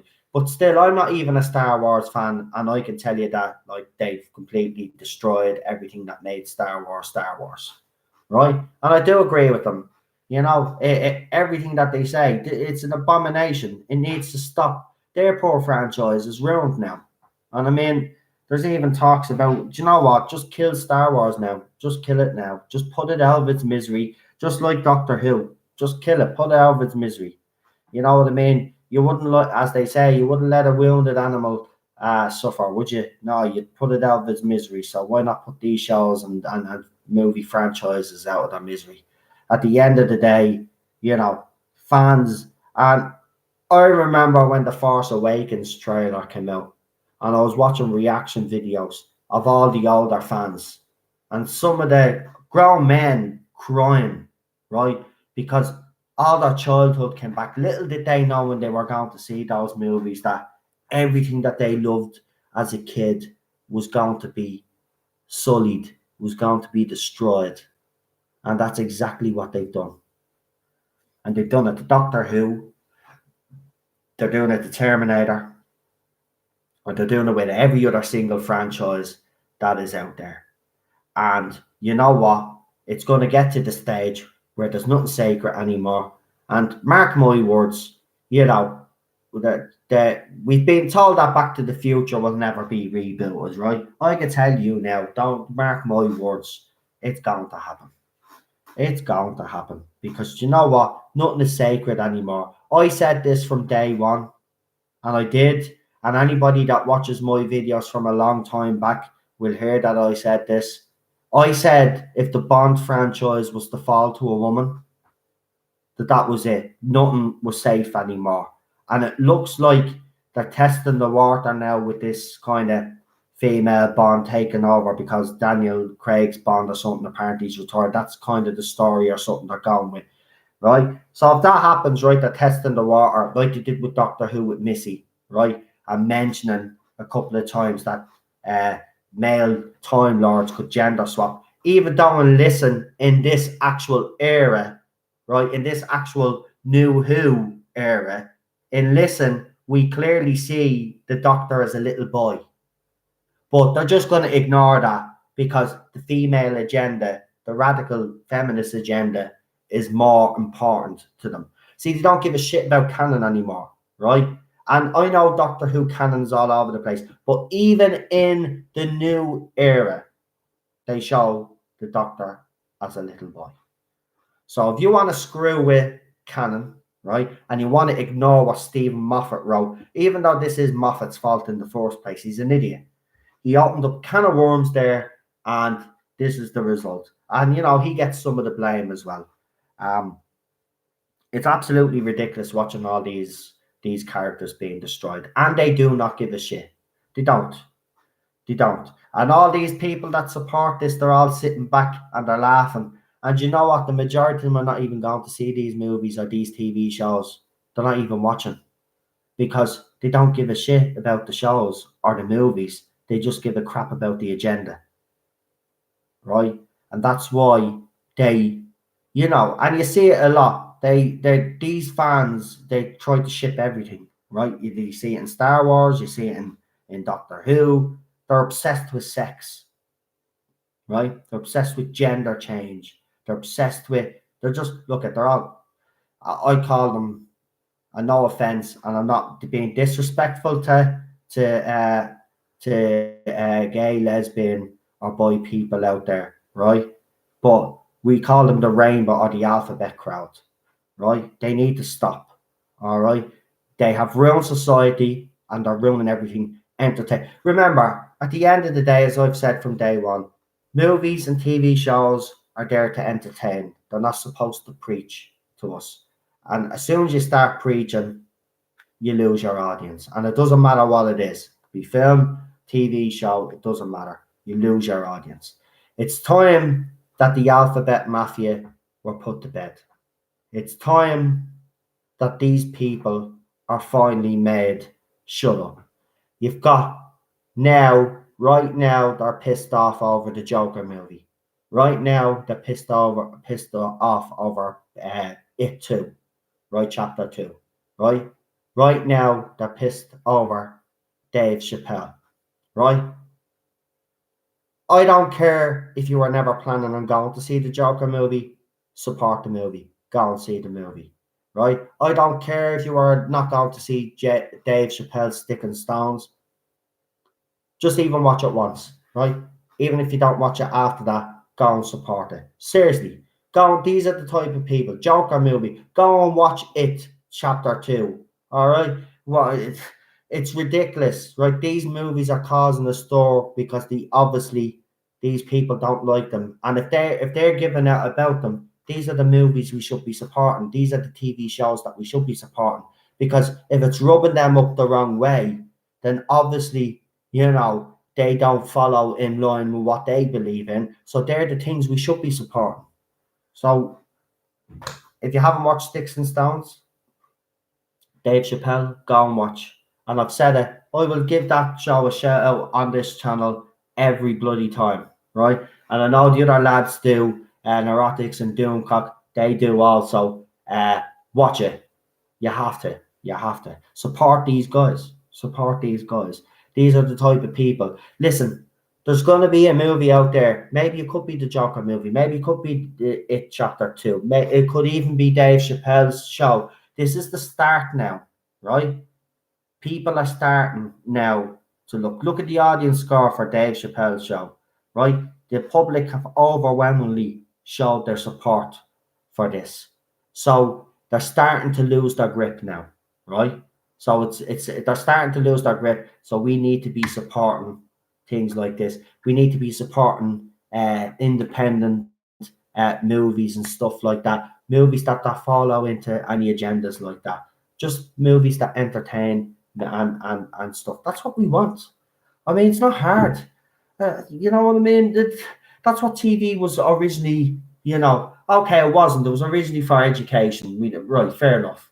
Back in the early days. But then as the TV evolved, it became more about entertainment, right? Now it seems to be we want to educate you in our ideology, and we're going to preach it, and we're going to ram it down your throats, and it doesn't matter whether you want it or not. We're still going to keep producing shit after shit after shit after shit after shit, and you are just going to have to deal with it. Well, it's starting to turn, and with that, I'm going to say good night. Have a good weekend. I will talk to you all on Sunday. I'm going to go off now and see if any of the lads are on live. I always love to go and listen to other YouTubers now, and that's exactly what I'm going to do. But listen, I will talk to you all on Sunday. Obviously, look, same format. I'm not going to restrict the content on it, to be quite honest with you. So we'll just leave it as a kind of like whatever you want to talk about. So before you go, give the stream a like. Subscribe, all that. I know I keep saying it, but it's important to keep saying it because that's how I get my channel out there, and that's how I get the support. But thank you all tonight for to all the callers. Thank you to all me moderators as well, and thank you everybody for joining me tonight. I really hope you've had a good time listening. And of course, as I said, I'll see you all on Sunday. So good night, God bless, and yeah, bye.